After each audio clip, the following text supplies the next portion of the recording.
Chapter 533. Only then did the profound practitioners of the Iron Blood Warriors react. Fortunately, Yu Qipeng specially brought along 2 alchemists for this trip. They were pushed in front of Yu Qipeng, shivering as they helped Yu Qipeng to stop his bleeding and bandage him up. They also fed him quite a lot of medicinal pills. Under Yi Qing Luo's urging, they tossed and turned for the time it took to brew a cup of tea. By the time the blood on Yu Qipeng's wrist had stopped, Yi Qing Luo speedily asked everyone to leave the secret room. After everyone left the secret room, Yi Qing Luo was still standing in the secret room. Qing Luo still not leaving? Yan Shaoyi leaned in. But he saw Yi Qing Luo walking to the side of the huge axe as she stared at that huge axe, half squinting her eyes as though she was thinking about something. On hearing that Yi Qing Luo had yet to come out, Yu Qipeng hurriedly ordered the cultivator who was carrying him to rush into the secret room. "What are you doing?" Although Yi Qing Luo had saved his life, but from the bottom of his heart, Yu Qipeng despised these brats who were still wet behind the ears.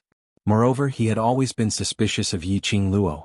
Yi Qing Luo didn't bother about Yu Qipeng as she slowly squatted down. Yu Qipeng then realized that Yi Qing Luo wanted to take away his huge axe. Although the giant axe contained some dark forces power, the power was still there. To profounders, what they desired the most was strength. Yu Qipeng was the same. Otherwise, he would not have used his soul to exchange for more power with the dark forces.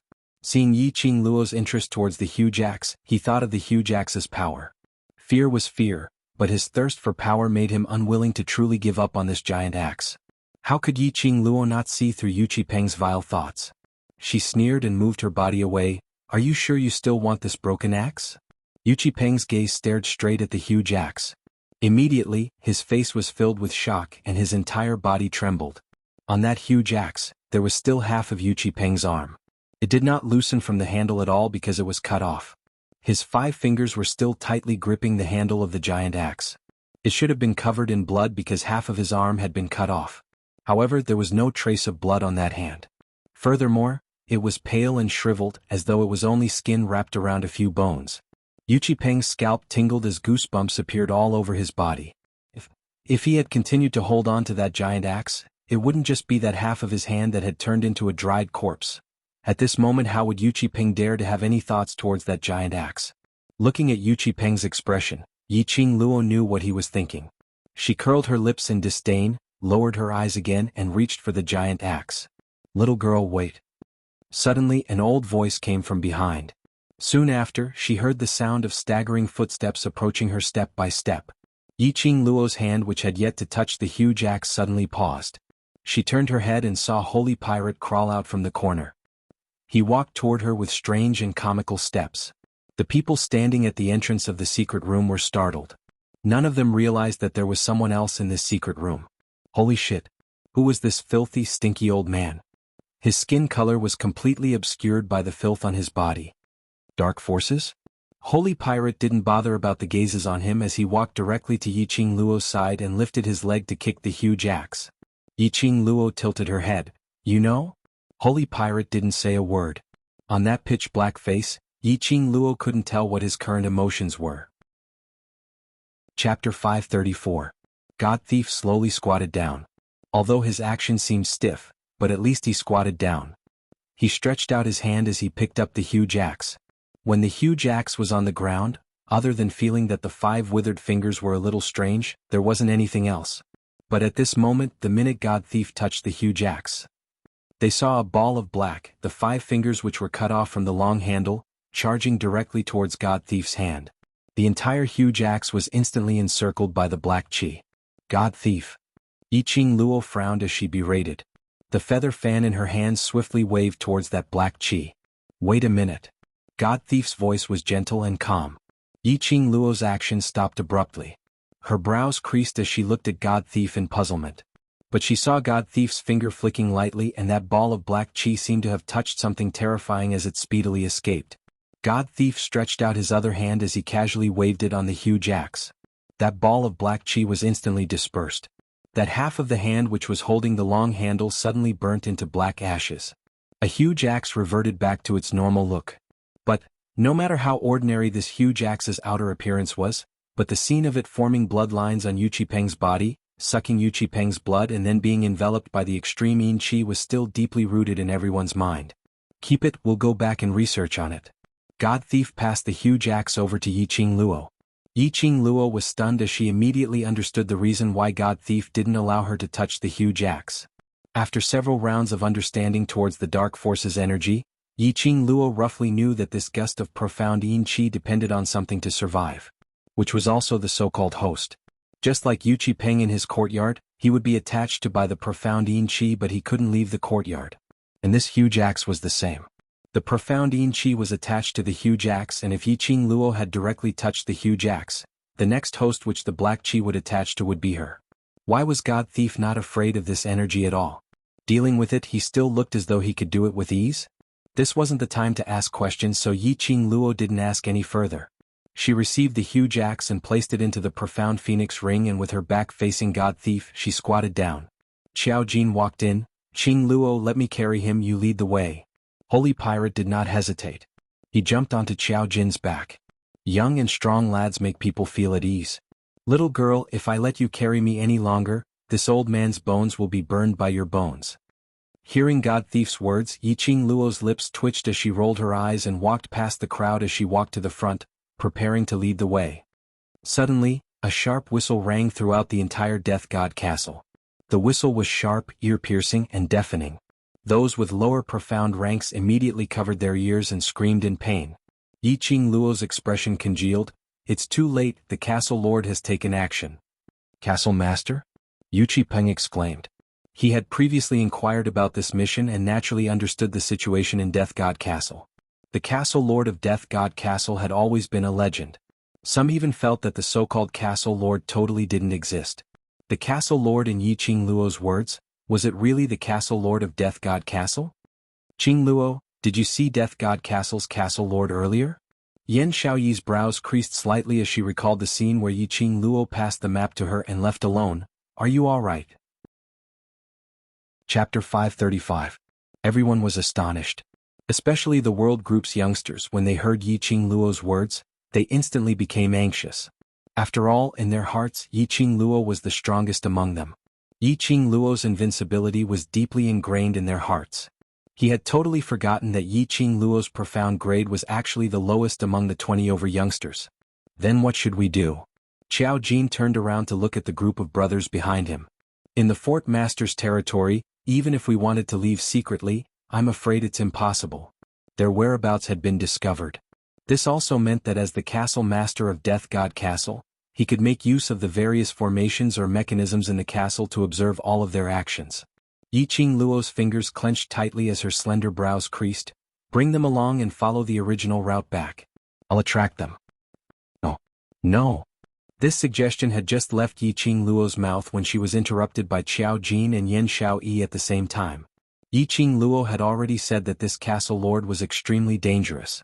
If Yiqing Luo was the only one who attracted the castle lord's attention, wouldn't that be pushing Yiqing Luo into the abyss of danger? Trust me, I'll be fine. Yiqing Luo summoned Shiju out from the pet space and flipped herself onto its back as she shook her head lightly. If we stay here, none of us will be able to walk out of Death God Castle. But after you guys leave Death God Castle, if I still haven't come out, look for Xian to save me. Yan Xiaoyi and Xiao Jin looked at each other. What Yiqing Luo said wasn't without reason. If they were to stay here, then no one would be able to leave Death God Castle alive. They might as well act separately. As long as they brought the Overlord over, they would definitely be able to save Yiqing Luo. What they needed to do now was to believe in Yiqing Luo. He trusted in her ability to survive. Qing Luo. Xiao Jin eventually pursed his lips as he called out Yiqing Luo's name. Yiqing Luo turned around. We believe in you, so stay alive and wait for us, for His Majesty. The petite figure sitting on Shiju's back stiffened slightly. Trust. These two words, ever since she entered the devil class, she had heard it a few times. She was very glad that she was allocated to the devil class, and was able to get to know this group of brothers. He had never felt so close to another person's heart. From the brothers of the devil class, he could feel such a warm feeling in his heart. They saw her as their hope. And they were also her hope. Yiqing Luo's lips curled up into a smile filled with confidence. All right. She spat out a word from her pink lips. With that, the giant leopard beast beneath him moved its limbs and disappeared into the secret passage in the blink of an eye. The profound practitioners of the Iron Blood Warriors had been listening attentively to their conversation. After all, this group of people was their only hope of survival. Then when they heard them talking about asking Ah Xian, or His Majesty to save them, they were all dumbfounded. Dizun? Did they hear wrongly? How could these little kids be related to the high and mighty Dizun? But when he thought about it, these kids were talking to him about how to escape from Death God Castle. It wouldn't do them any good to mention Dizun for no reason. Moreover, the Dizun's name seemed to contain the word Xian. The Iron Blood Warriors candidates all drew in a breath of cold air as they suppressed the restlessness in their hearts. If these youngsters were really related to the Dizun, then they had almost killed all these youths just now. Chapter 536. Yiqing Luo, who was speedily rushing towards the direction of the whistle, didn't have the time to delve into the thoughts of the Iron Blood Warriors. She had to fight for time for her brothers to leave. If she didn't guess wrongly, Castle Lord had created such a huge commotion, it should be because of her. It wasn't that Yiqing Luo was narcissistic, but this Castle Lord. His attitude towards her was really as though he hadn't taken any medication. She only felt that the Castle Lord's face was rather familiar. But that didn't mean that she really knew him. Castle Lord had a "you dare to forget about me" expression, which made Yiqing Luo's heart filled with curses. In her mind, there really wasn't a single bit of memory regarding the Castle Lord. That astonishing, outstanding face, if they really had a deep relationship, Yiqing Luo would absolutely not forget about it. The whistle was getting nearer and nearer. Along the way, Yiqing Luo didn't intentionally avoid any arrays or mechanisms, directly passing through without any obstruction. She was even more certain of the guess in her heart. This Castle Lord's target was indeed her. He intentionally created such a commotion, just to lure her to look for him. In the long secret passage, a ray of light was faintly projected from the front. She was about to reach her destination. That destination which the Castle Lord had set for her. Yiqing Luo didn't have the slightest feeling of relief. Her heart was beating wildly. She frowned as she raised her hand and pressed it against her chest. The rate of her heartbeat was slightly hurried. She was nervous but also afraid. It had been a long time since she had such a feeling. The whistle sounded and it stopped. A creak sound was heard and the flickering door in front of her slowly opened just as Yiqing Luo approached it. A ray of bright light shot into Yiqing Luo's eyes. She raised her hand and blocked that ray of light. Squinting her eyes, she stared vigilantly at everything behind this door. Then he saw a figure standing against the light. A blood-red robe under the light seemed to be plated with a layer of gold, sparkling with luster. His black hair fluttered on his shoulders even though there was no wind. Looking from afar, Yiqing Luo felt the man's entire body emitting a chill. His eyes were filled with a chilly aura, staring straight at her. Yiqing Luo's heart trembled. Looking around, he didn't see anyone else. Yiqing Luo's brows creased tightly. That whistle just now, wasn't that the whistle to summon the guards of Death God Castle? How could this be? Yiqing Luo's expression suddenly sunk. You want to deal with my friend? The man who stood against the light took heavy steps towards Yiqing Luo. The cold air that came from his body assaulted her face. He lowered his eyes, his gaze cold and his tone overbearing. The safety of your friends depends on whether you listen to me or not. Her voice was cold and emotionless. But Yiqing Luo somehow heard a cool and wild feeling from it. Are you threatening me? Yiqing Luo raised her brows. She really couldn't figure out what the lord of the castle wanted to do. The castle lord raised his chin. He was indeed threatening Yiqing Luo. Yiqing Luo laughed involuntarily. Do you know that what I hate the most is threats? Her smile was like a flower, but it did not reach her eyes. Her voice paused and Yiqing Luo's figure moved. Her speed was extremely fast and in just an instant, the feather fan in her hands was aimed directly at the castle lord's chest. The castle lord dodged sideways. Following that, his long arm stretched out, grabbing Yiqing Luo's wrist. Using a little strength, Yiqing Luo's feet lost balance as she staggered and fell forward. Chapter 537. You still want to kill me? The icy cold words seemed to be squeezed out from the slits of his teeth, containing a thick grievance. Castle Lord's chilly eyes were filled with an intense chill as he stared at Yiqing Luo sinisterly. That gaze seemed to want to tear Yiqing Luo into pieces, but it concealed some other emotions. It was so complicated that Yiqing Luo couldn't understand it at all. To catch bandits, first catch the ringleader. If I catch you, would I still be afraid of those guards stopping my brothers? Yiqing Luo calmly met Castle Lord's sharp gaze, not concealing her own thoughts at all. Yiqing Luo. Castle Lord flew into a rage out of humiliation as he bellowed. The cold and arrogant face of the wooden man twisted a little. Yiqing Luo's brows creased even tighter. From this look, Castle Lord's face seemed even more familiar. Where on earth had she seen this face before? Suddenly Yiqing Luo had a flash of inspiration as she suddenly thought of something. You are that. That chilly expression and sharp gaze young man. Upon hearing Yiqing Luo's words, the cold lines on his face instantly softened. He stretched out his hand and his cold fingers lifted Yiqing Luo's lower jaw. He forced her gaze to meet his. That pair of malicious eyes faintly sparkled with a ray of hope. You've recalled? His tone was filled with joy. Yiqing Luo frowned, thinking of him made him so happy? Only in her memory she didn't feel that she knew him. Yiqing Luo pursed her lips as she tried to probe. Have you been to Heavenly Academy before? The glow in the young man's eyes darkened. After some time he nodded his head.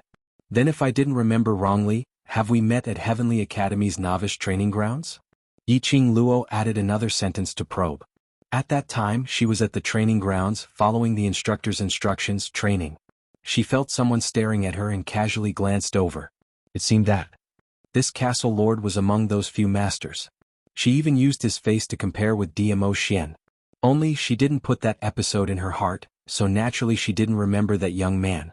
Wasn't it normal to not recognize him when she saw him? Yiqing Luo was really in a daze. The cold fingers on her chin suddenly tightened their grip, causing her to frown and suck in a breath of cold air from the pain. Damn it! Was it acting up again? A cold glint flashed past Yiqing Luo's charming eyes, profound chi palm wind stirred and profound chi broke out of her body. Her palm was wrapped in a ball of red light as she swung it straight at the castle lord's chest. However, the castle lord had no intention of dodging. He pinched Yiqing Luo's lower jaw like that, as though a wild beast staring at its prey, staring at her without blinking. Yiqing Luo's palm strike landed directly on his chest. His expression did not change in the slightest. Only his slender body stiffened for a moment. A shallow, muffled groan escaped from his nostrils. The castle lord's face became even colder. Yiqing Luo was cursing in her heart. What kind of mental illness was this? He would rather be beaten than let go of her. Her palm strike was merciless.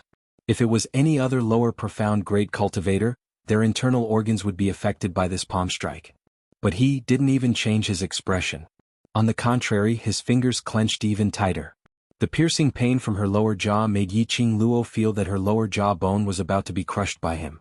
But this young man was stubborn. Even if it was a head-on clash, he refused to let go. Yiqing Luo's reaction made the whirlpool in the young man's eyes surge even more intensely. His thin lips curled into an extremely shallow arc as he spat out a sentence coldly. My name is Zhu Wuxia and from now onwards, you better remember this name. Chapter 538. In front of her eyes, that cold and aloof face gradually enlarged in her pupils. Damn it! Did the scene need to suddenly become so strange? What was going on with this cool mad battle style? Molesting her just because of a disagreement? Yiqing Luo's palm wind rose again. This palm strike of hers wasn't aimed towards the castle lord's chest, but it was directly aimed towards the castle lord's face. At the same time she raised her leg and kicked towards the man's weakest spot. However, the castle lord seemed to have guessed her actions as his slender long legs pressed down on Yiqing Luo's legs as he locked both of her hands. His thin lips and Yiqing Luo's were separated by a finger's distance. Ow! A beast's cry was heard and immediately following that, a white figure flashed past. Yiqing Luo only felt something furry covering her face. The castle lord's hand left the restraint on her. His slender body took a step back. Yiqing Luo, who had released the restraint, speedily hugged the little furry ball on her face as she retreated out of the castle lord's attack range. Little Nine. This little furry ball wasn't anyone else but the nine-tailed fox. Little Nine's sharp mouth stuck close to Yiqing Luo's face. Only this time, it wasn't licking her face like usual. Instead, it revealed its sharp teeth and bit her. Little Nine controlled his strength, but Yiqing Luo still felt a piercing pain. Little Nine was angry. Dmo Xian passed Little Nine to her so that he could protect her in Death God Castle. But unfortunately Yiqing Luo left Little Nine outside Death God Castle. Alright Little Nine, it's my fault. Luckily you came over in time to save me. Yiqing Luo rubbed the area where she was bitten and rubbed its little head as her eyes were covered with a layer of warmth. Umph. Little Nine turned its head away as its little emotions started to surge up. It felt that its future mistress didn't trust its ability. Although it couldn't be compared to future mistress's white tiger sacred beast, but at least it was the one and only nine-tailed fox sacred beast. Look, it just didn't catch up to her, and future mistress was almost kissed by another man. If Master knew that Master couldn't bear to vent his anger on his future mistress, he would definitely vent his anger on it. The pitch-black fox eyes of little Nine formed a long and narrow arc, fiercely glaring at Shiju, who was sitting up straight. He was simply about to vomit blood. Seeing his master being molested by another man, he did not step forward to help his master. Shiju blinked its bell-like eyes innocently, not understanding why the nine-tailed fox's eyes were filled with contempt. It raised its claws and scratched its ears, looking confused. It was hard for Shiju not to understand. Shiju's age as a mirage beast was equivalent to a 6 or 7-year-old child. Chapter 539. Yiqing Luo followed little Nine's line of sight and realized that the castle lord was still standing by the side. Her slender brows creased slightly. "What on earth are you trying to do?" "Remember me." 3 emotionless words came out of his mouth. Yiqing Luo was really about to throw up blood. Hadn't she already remembered him? Could it be that they had met before at the freshman training grounds? She really didn't have any impression at all. Wait a minute. Yiqing Luo suddenly thought of something as her slender brows creased even tighter. "Zhu Wu Xen? So, Master Chu?" Yiqing Luo's expression suddenly congealed as her eyes were filled with puzzlement. "You are that Master Chu?" Earlier, when she was forcibly molested by him, she didn't notice that Zhu Wu Xan had said his own name. Now that she thought about it, she recalled that not long ago, Master Chu had sent his followers to send her medicine and pills. As well as the Elder Quarter's Grand Elder who mentioned Master Chu. Was him? Yes. Zhu Wu Xan replied decisively. "I thought you haven't forgotten about me." Yiqing Luo remained silent. In her memories there really wasn't any memory of Zhu Wu Xan. She had completely merged with this body and all the memories were clearly remembered in her mind. She was 100% sure that she really didn't know Zhu Wu Xan. Had Zhu Wu Xan recognized the wrong person? Yiqing Luo. While she remained silent, Zhu Wu Xan took a step towards her. Little Nine, who was in her arms, instantly leapt onto the ground. A ball of dazzling light shone and little Nine's figure became extremely huge as he bared his fangs and stared at this young man who was approaching his future mistress with ill intentions. Those 9 tails swayed as it blocked Yiqing Luo completely. Zhu Wu Xan's footsteps halted as that expressionless face turned extremely ugly. His eyes overflowed with a thick murderous intent. "How dare you!" Yiqing Luo's expression sunk as her footwork moved and she dashed in front of little Nine. Danger. This Zhu Wu Xan was extremely dangerous. The murderous intent which appeared in his eyes represented that he really wanted to kill little Nine. He was simply a lunatic. "Yiqing Luo, follow me, I can let these people go." The lingering murderous intent in Zhu Wu Xan's eyes slowly disappeared under Yiqing Luo's low growl. That pair of calm eagle eyes stared fixedly at her. Yiqing Luo frowned slightly. Go with him? Yiqing Luo was certain that she had never met Zhu Wu Xan before. However, she definitely could not say that Zhu Wuxing might have mistaken her for someone else. Zhu Wu Xan's emotions were unstable and he was temperamental, sometimes gloomy, sometimes expressionless, so Yiqing Luo really couldn't grasp his temperament. If Zhu Wuxing found out that he had recognized the wrong person, it was very likely that he would kill her without hesitation. The Brothers of the World group would also suffer a calamity. She pursed her lips, feeling a little vexed. If she could be a little stronger, she wouldn't be afraid of Zhu Wuxing's power. This feeling was really depressing. She clenched her fists tightly as her mind raced, trying to think of a way to stall for time. As long as the World Group's brothers left Death God Castle, she had the confidence to escape from Death God Castle. As the saying goes, the ancients have said, "I am a girl who knows when to yield and when to stand tall." Her silence made Zhu Wu Xan even more irritated and impatient. He might as well walk towards Yiqing Luo directly as his gaze was icy cold and malicious. Before little Nine was able to stop him, Zhu Wu Xan had already stretched out his hand towards Yiqing Luo's shoulder. "Follow me." Yiqing Luo narrowed her eyes as she avoided his hand. Her body retreated by half a step, but she bumped into a thick meat wall. Chapter 540. This wall of flesh was extremely thick and warm, emitting a soothing sandalwood fragrance. That strong and powerful arm wrapped tightly around her waist. Yiqing Luo's heart gradually calmed down. "Ah Xian." Yiqing Luo's eyes sparkled with joy as she swiftly turned around and threw herself into the man's arms. He actually came. "It's Xiao Yi and the others?" they're fine. Dmo Xian's large palm stroked Yiqing Luo's hair as his fingertips twirled a lock of hair, gently fiddling with it. The Imperial Palace's disciples have already brought them back safely. The Imperial Palace? Yiqing Luo was stunned as she raised her head to look at that peerless face. After a while, she revealed a smile that could topple cities. Her arms encircled Dmo Xian's waist. Her face was plastered tightly against Dmo Xian's chest, listening to his heartbeat, smelling his scent. A sweet sense of satisfaction slowly flowed in his heart. The reason why Dmo Xian appeared here was not because Qiao Jin and the others had left Death God Castle in time and called for Dmo Xian. Instead, he was worried about her. Hence, after she and her brothers entered the Death God Castle, she gathered the Monarch Palace's disciples and waited outside. Dmo Xian let her do what she wanted to do, but unbeknownst to her, he had made preparations for the worst outcome. You don't blame me? Dmo Xian lowered his eyes to look at the little person in his arms as his lips curled into a faint arc. His eyes were filled with love. Why would I blame you? Yiqing Luo rubbed her face against his chest. I know you're worried about me. There's always a chance. Just like now, Yiqing Luo had met Zhu Wuxian. The world group suffered a sneak attack from the Iron Blood warriors. If Dmo Xian had not appeared, the situation today would be totally different. I thought you don't want to rely on others. Dmo Xian's eyes were filled with tenderness as he hugged the woman in his arms tightly. Looking at her, Dmo Xian knew that she was not injured. Fortunately, she had protected herself well. He thought that Yiqing Luo would be angry, because this unique girl wouldn't rely on anyone. Yiqing Luo's eyes were filled with gentleness as her heart was fiercely touched. She raised her head and met his long and narrow peach blossom eyes. Her voice was gentle as she said word by word, "But you're not someone else." Yes, she did not want to rely on others. Because in this world, the only reliable person was himself. However, Dmo Xian was different. She was willing to hand over her back to Dmo Xian and was willing to rely on Dmo Xian. This man would be her future husband. She should learn to rely on him. What's more, this man's intentions were all for her. How could she bear to be angry and blame him? Good, very good, ha. Yiqing Luo, good job. Broken laughter came one after another. Zhu Wuxian smiled as he slowly retreated.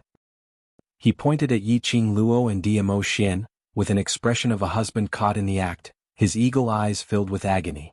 You purposely pretended to forget about me and hooked up with another man, Yiqing Luo? To think that I've been thinking about you for so many years. The two's tender feelings were interrupted by this sharp laughter. When Dmo Xian heard Zhu Wuxian's accusations, he lowered his eyes towards Yiqing Luo. Yiqing Luo had a puzzled look as she shook her head. So many years? Many years? What kind of joke was he cracking? She wasn't even 15 years old yet. Before this, based on her reputation as a waste, it was impossible for her to know such an incredible figure like Zhu Wuxian. Chapter 541. Zhu Wuxinyu.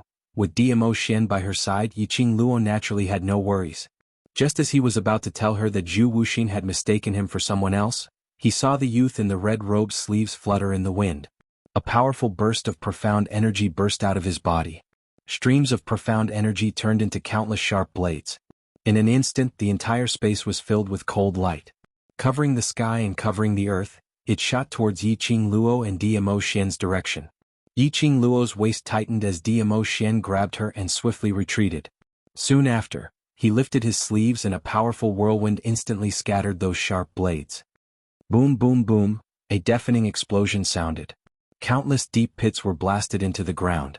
Gravel flew in all directions and smoke rose in spirals. Yiqing Luo was pulled behind Dmo Xian as her charming eyes widened, looking at this scene in astonishment. Just how strong was her man? Dmo Xian had never released his profound grade in front of her. She only knew that as the legend of Nirvana realm, Dmo Xian, who was revered by everyone, was very strong. But to what extent she did not know. However, she knew that Zhu Wuxin was very strong. At the very least, if she were to fight with Zhu Wuxin, she would definitely not be able to gain any advantage. There was a high chance that he would be injured. Whereas under Zhu Wuxian's rage, he brought along a maniacal intent of destroying anything that he couldn't obtain. The profound qi that he released was actually suppressed back by Dmo Xian with a casual wave of his sleeves. It was enough to show that Dmo Xian's profound grade was at least one level higher than Zhu Wuxian. Zhu Wuxin also realized this point. He was forced to retreat a few steps by Dmo Xian's counterattack and barely managed to stabilize his footsteps. He narrowed his eagle-like eyes, and there was a cold glint in them. If he were to go all out, he might not be Dmo Xian's opponent. But Zhu Wuxian's vision fell onto Yiqing Luo. Those deep eyes that were sealed in ice for 3 feet stared deeply at her, as though he wanted to use that layer of frost to seal Yiqing Luo completely. After a while, Zhu Wuxing clenched his fists. Forget it. Anyway, he had already found Yiqing Luo and he had waited for so many years, so a little while more wouldn't make a difference. One day he would make Yiqing Luo admit personally that she remembered him. Yiqing Luo, you can forget about escaping from me. After saying this, the corners of Zhu Wuxing's mouth twitched coldly. With a leap, he disappeared from the secret room. That sentence was like an icy cold venomous snake, tightly coiling around Yiqing Luo. She couldn't help but shiver.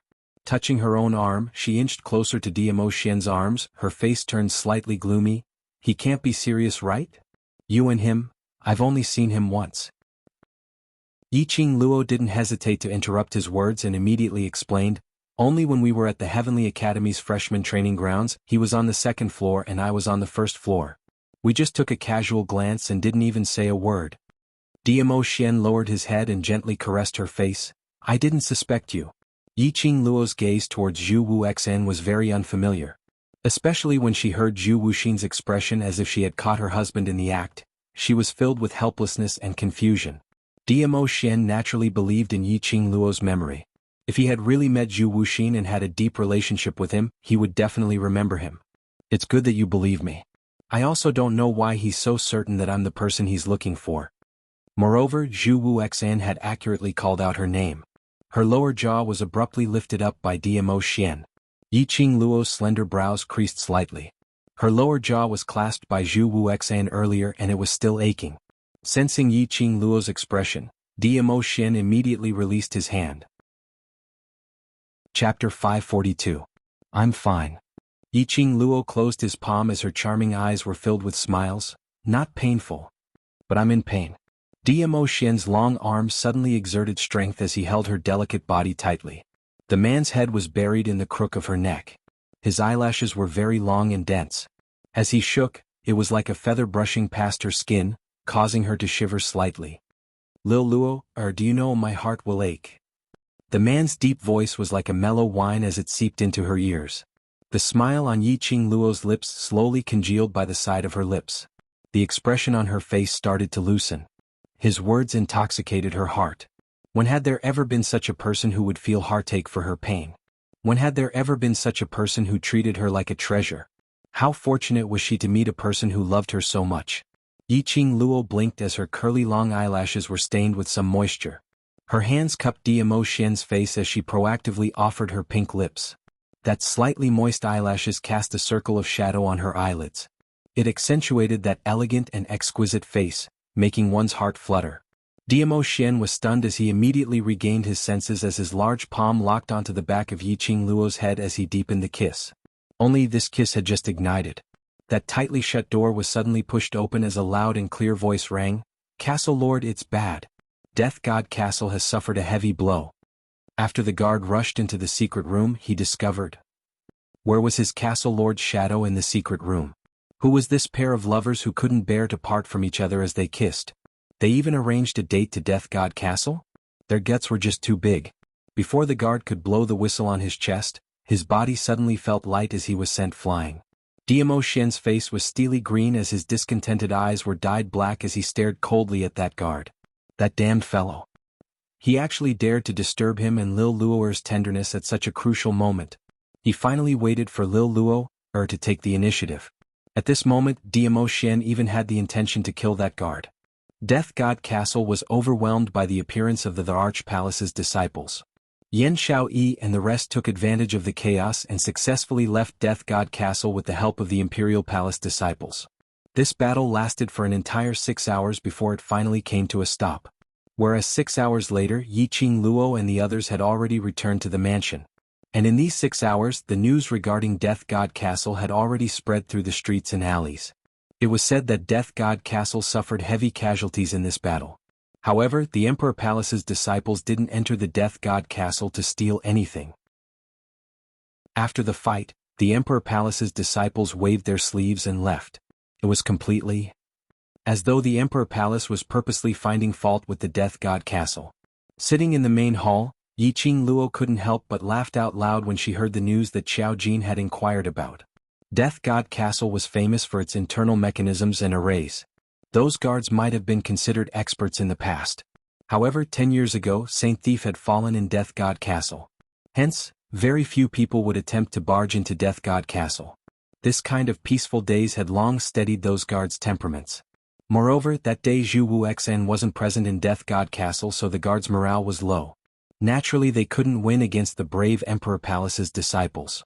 But this battle went on for 6 hours. She assumed that Dmo Xian was jealous because of Zhu Wuxian's matter? Otherwise, after she and the World Group's brothers left Death God Castle safely, the Emperor Palace should have retracted their troops. This man acted as though he didn't care at all in front of her. But in actual fact, she still felt disgusted. Chapter 543. Oh hey, now we're talking about proper business. Can you not put on that, "I'm very blissful," expression? Xiao Jin sat on the chair by the side as he covered his eyes and cried out exaggeratedly. Looking at Yiqing Luo's smile, that was called 1,000 dainty and 100 enchanting, her eyes filled with tenderness.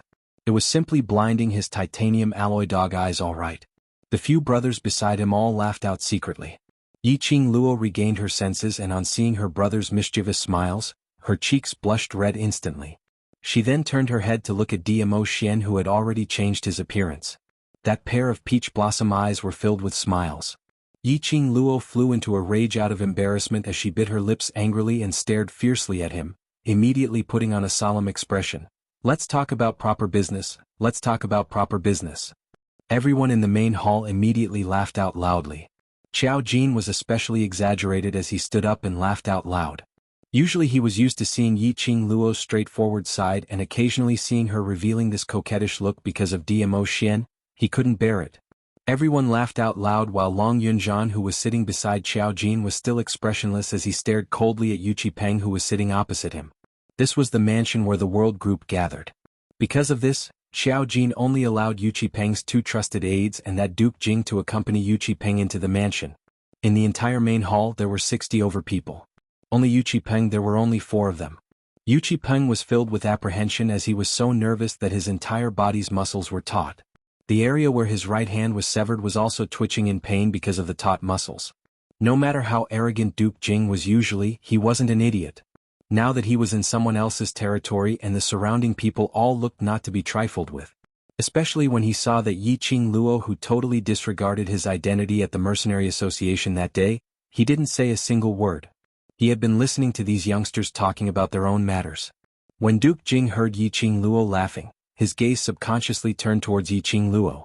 In his heart, this woman was totally not an ordinary woman. Which lady was as fierce as her? But at this glance, he saw Yiqing Luo smiling like a flower. Her curved eyes were filled with happiness and sweetness. This smile was bright and radiant. It was like a flaming rose slowly blooming. In a split second, Duke Jing only felt that his heart was thumping non-stop. She was so beautiful. Uncle Monarch had bestowed him with many beauties, but none of those ladies in the residence could be compared to 1/10,000th of Yiqing Luo. He recalled her domineering and awe-inspiring appearance that day at the Mercenary Guild. Suddenly, he felt that only such a woman was worthy of his distinguished status. Duke Jing. A stern voice rang in his ears.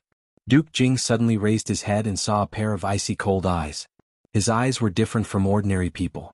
It was a pair of azure eyes that were as blue as the sea and sky, and they were suffused with a piercingly cold light. It was as if she could see through his soul from the bottom of his eyes. Duke Jing shuddered as he stood up. I'm here. This interlude made everyone's gazes in the main hall gather onto Duke Jing. Duke Jing felt a chill down his spine as his head was filled with cold sweat. What's wrong?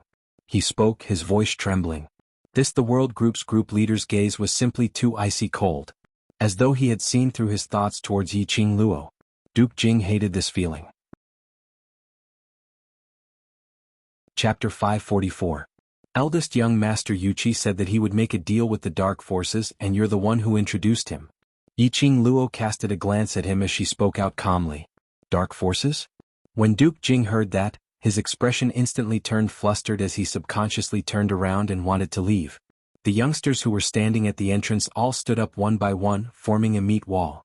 These youngsters' faces were still slightly immature. But that imposing manner pressured Duke Jing so much that he retreated a few steps. Tell me, how did you get in touch with the dark forces? Why did you make me make a deal with the dark forces? Yuchi Peng saw the atmosphere turning stiff as he bore with the intense pain in his wrist as he turned his head and stared at Duke Jing. The reason why he ended up with an ending where his right hand was chopped off was all because of Duke Jing. If it wasn't for Duke Jing who pulled him along to make some soul deal with the dark forces, he wouldn't have been swallowed so badly.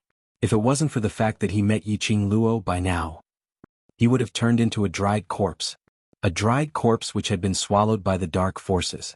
Because of this, when Yiqing Luo and Xiao Jin interrogated him about the dark forces, he didn't hesitate to say out Duke Jing's name. Yiqing Luo saved Yuchi Peng and brought the Iron Blood warriors out from Death God Castle. The motive was to find out the news about the dark forces from his mouth. She wondered if it was her misperception. Somehow she felt that the dark forces' target seemed to be her. Around her there were more and more people who made deals with the dark forces. Yuchi Peng, you promised this Duke that you will not betray me. Duke Jing's face was steely green as he returned to his own seat under the coercion of the bunch of youngsters. Yuchi Peng gave a cold harumph. You also swore that it's just a deal and that it wouldn't affect my life. Do you know that I was almost swallowed by this strange energy today?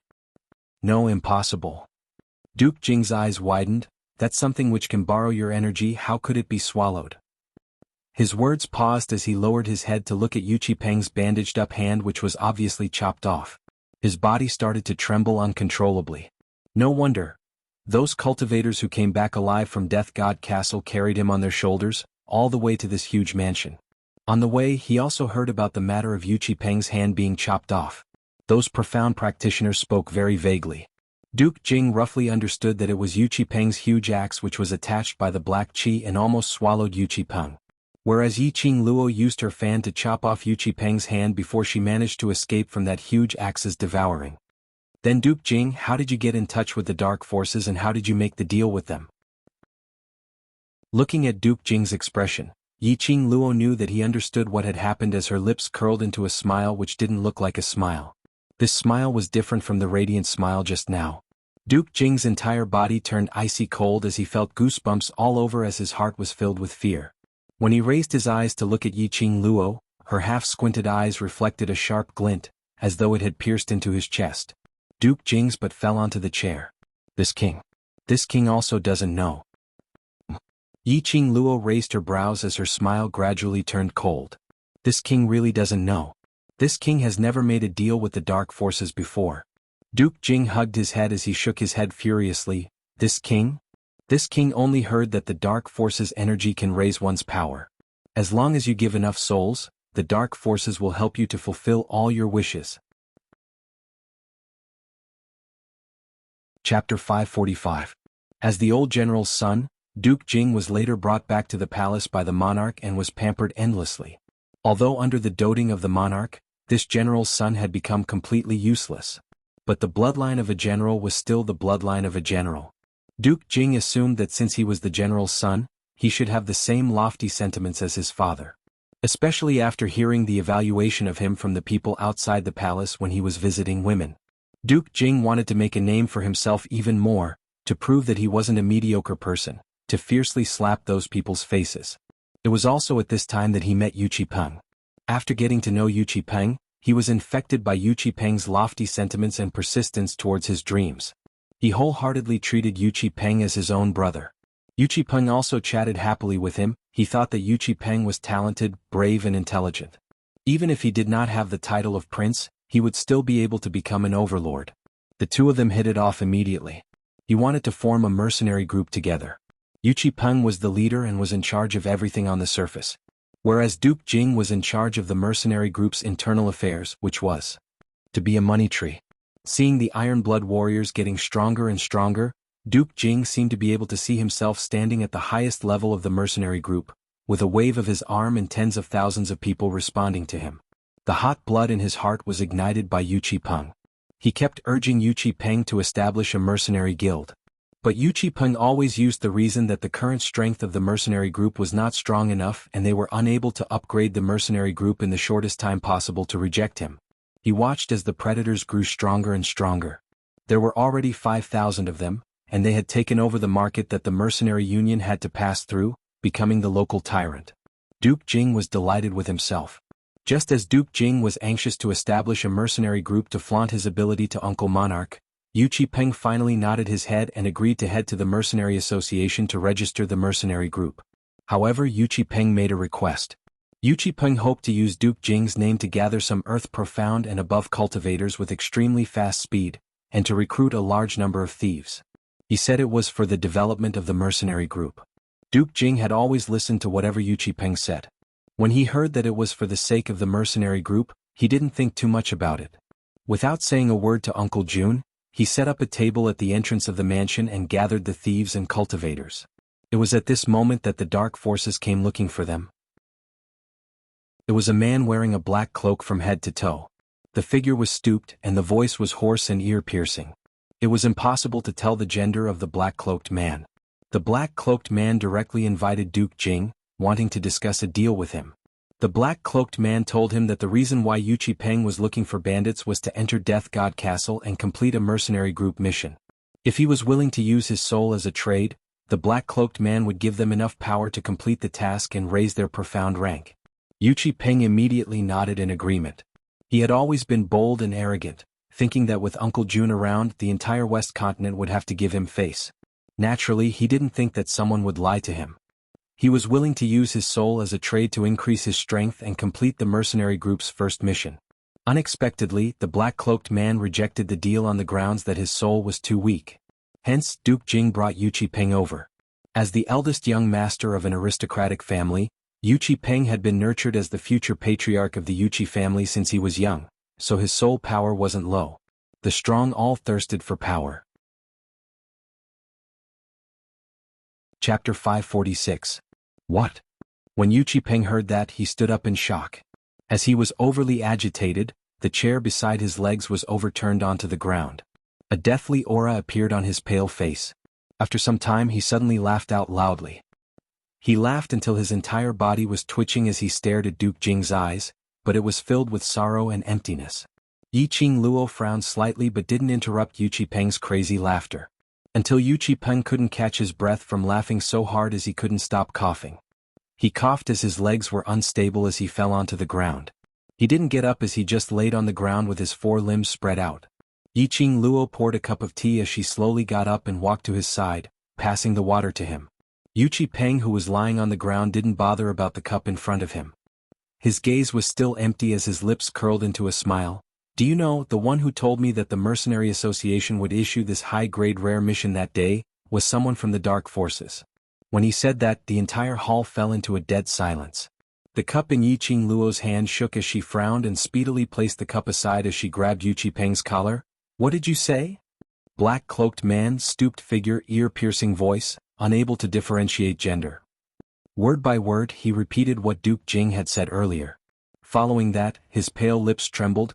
It's this black-cloaked man who told me that the Mercenary Association would issue a mission to head to Death God Castle to steal the exquisite pagoda, and Duke Jing would help me to complete the mission safely. Didn't Duke Jing bring you to do a deal with the Dark Forces? Haven't you seen the black-cloaked man? Yi Qing Luo's brows creased suspiciously. Earlier Yu Qipeng's performance was that he totally didn't know what the Dark Forces were. Moreover, Yu Qipeng was the future patriarch of the Yuqi family. If he had seen the black-cloaked man and told him about this mission, why would he sign a soul deal with the black-cloaked man through Duke Jing? Based on Yu Qipeng's intelligence, he naturally knew that something was amiss. No. Yu Qipeng's left hand's fingers clenched tightly into a fist. The smile on his face slowly turned into pain. The thirst for power had blinded his eyes. It was also because he was too confident, believing in his own ability and also believing that under his influence, Duke Jing wouldn't have the guts to lie to him.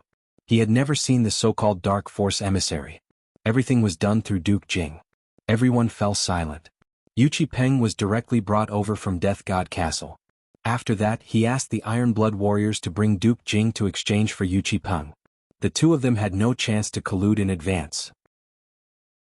After all, Yu Qipeng had always believed in the Dark Force's energy and had always believed that as long as the Dark Force's energy was attached to him, not to mention one Yi Qing Luo, even if 10 of them came, he wasn't afraid at all. Furthermore, Yu Qipeng's appearance did not seem to be faking it. When the words of these two people were combined, It was a huge conspiracy. Yiqing Luo squinted her eyes as she stared at Yuqi Peng, whose face was ashen as she raised her voice. Jin Zi, arrange a few brothers to send eldest young Master Yuqi and Duke Jing back to the Iron Blood Warriors first. After Yuqi Peng and Duke Jing were sent away, Long Yunzhan's dull azure blue eyes looked towards Yiqing Luo. This dark force's motive is directed at you? Yiqing Luo returned to her own seat and sat down as she nodded her head with a grave expression. I also have this feeling. Linking Yuqi Peng and Duke Jing's words together, it was obvious that there was a pair of invisible hands behind the scenes, pushing the development of the plan. Chapter 547. The person who issued the Exquisite Pagoda's mission, could it be? Xiao Jin suddenly stood up as his index finger trembled. I've thought of many ways to investigate this person, but to no avail. There's a possibility of this. Yiqing Luo nodded. If Yuqi Peng and Duke Jing were just a chess piece in the Dark Force's hands, then the so-called Exquisite Pagoda could possibly be a chess piece of the Dark Forces. Otherwise, how could it be so coincidental? Just when she was leading her group to register for the mercenary group, she coincidentally met the Iron Blood Warriors. Wait. Yiqing Luo's slender brows creased as her expression turned slightly grave. How did the Dark Forces know that I want to establish a mercenary group? The minute this question was raised, the entire hall's atmosphere turned solemn. 60 over youngsters looked at each other in dismay as they realized the seriousness of the problem. Their whereabouts. They were being monitored by the so-called Dark Forces? If this was really the case, that would be too terrifying. The youngsters had goosebumps all over as they couldn't help but rub their arms. Not exactly. DMO Shen's brows rose as his ordinary-looking face made that pair of peach blossom eyes look even shinier. The Dark Forces can appear beside you without any trace, so naturally they have their own forces in the academy. Yiqing Luo nodded her head in enlightenment. Her eyes suddenly shone as though she thought of something. Dark Forces. That day, she was on the second floor of the library pavilion when she eavesdropped on the conversation between the director and the so-called guardian. Recalling the guardian mentioning about the freshman and the director mentioned that he kept a tight watch on the freshman. Could it be that the lord mentioned by the guardian, that guardian was someone from the Dark Forces? This thought shocked Yiqing Luo so much that her expression turned extremely grave. If the director listened to the Dark Forces, then Heavenly Academy would be in trouble. Seeing Yiqing Luo's expression changing, DMO Shen leaned over and caressed her forehead, which was oozing with cold sweat. What did you think of? No, nothing. Yiqing Luo brushed his hand away as her back felt a chill. She slowly shook her head. These were only her guesses and there was no evidence to prove it. There might be a problem with the director, but he had after all been the director of Heavenly Academy for over 10 years. Furthermore, from the short interaction with the director, he had a huge ambition. And he liked the feeling of standing on a high position, overlooking others. Without the Heavenly Academy he was nothing. No matter what, he wouldn't do anything detrimental to the Academy. Thinking in this way, Yiqing Luo threw this thought to the back of her head. What you mean is, if the Dark Force's target is me, the other party will definitely guess that I won't stay in the Yi family during the holidays. The Yi family had Yiqing Jian. Yiqing Qian had already made a deal with the Dark Forces. She had once mentioned in the Yi family that during the 3 days of holidays, she would be going out to play with the Devil class students. Presumably, Yiqing Qian would inform the Dark Forces of this news. The Dark Forces made use of Yuqi Peng's Iron Blood Warriors, just to let Yiqing Luo's group go against the Iron Blood Warriors. Then, did the Dark Forces know that the World Group were students from the Devil class? What was the purpose of the underground forces doing this? Countless doubts were surging in his mind. A large palm covered her head. DMO Shen had unknowingly stood behind her, one hand on her shoulder, the other hand caressing her hair. The warm and thick palm, the soothing sandalwood scent enveloped Yiqing Luo. Chapter 548. Control her? Yiqing Luo's brows creased into a bundle as she turned her head to look at DMO Shen behind her. Why? The motive is still unclear, but from this series of events, the Dark Force's motive is definitely to control you. DMO Shen analyzed, since the ability assessment, that woman holding the Profound Yin sword and later on Yiqing Qian, they had all made a deal with the Dark Forces and wanted to provoke your anger so that the Dark Force's Profound Yin Qi would be transferred to you. Yiqing Luo narrowed her eyes as she thought carefully. It seemed that it was indeed so. If it was said that Yi Qingling and Yi Qingqian had no choice but to make a deal with the dark forces in order to gain a foothold in the Yi family. It could also be said that the dark forces' scope was too wide and she had seen two of them around her. Then now, Yuqi Peng and Duke Jing, both of them, were completely certain that the dark forces had spread around Yi Qingluo's surroundings. Their target was definitely her. But what was the motive of controlling her? Do you still remember your profound jade heart? Dmo Xian's words reminded Yi Qingluo. She stood up abruptly as she turned around and looked at the calm Dmo Xian. You mean? It's not impossible. Dmo Xian's large palm gently caressed her face as a complicated emotion flashed past his peach blossom eyes. But Yi Qingluo's thoughts were placed on what Dmo Xian said and didn't notice the change in his expression. That's right. Her profound jade heart. Her profound jade heart was dug out. This body of hers obviously possessed an extremely strong and enviable top-grade profound jade heart, and by right it should be the best body to cultivate the profound grade. For someone who possessed this kind of profound jade heart, 1 day of cultivation was equivalent to 10 years of ordinary people. However, she couldn't cultivate and had no way to control the profound jade heart to cultivate the profound grade. In Old Man Song's words, her body and her meridians were all sealed by an extremely strong force. She had never thought about who the person who sealed her was. Ever since she was born, because she was appraised as a top-grade profound jade heart, it could be said that in the entire Three Springs city, or even in the West Continent, she was hailed as a heaven's pride. And it was because of this beautiful reputation. As a result, when she was tested for profound qi, she was determined to be a trash meridian with no cultivation foundation, and her reputation became even worse. When she was tested for profound qi, she was only 3 months old. This was because when a profound practitioner was born, their body would be surrounded by a faint profound energy that would connect with the profound jade heart. Before she was 3 months old, the only people Yi Qingluo had contact with were her mother and Yi Tianquang. Yi Tianquang was absolutely unwilling to seal her meridians.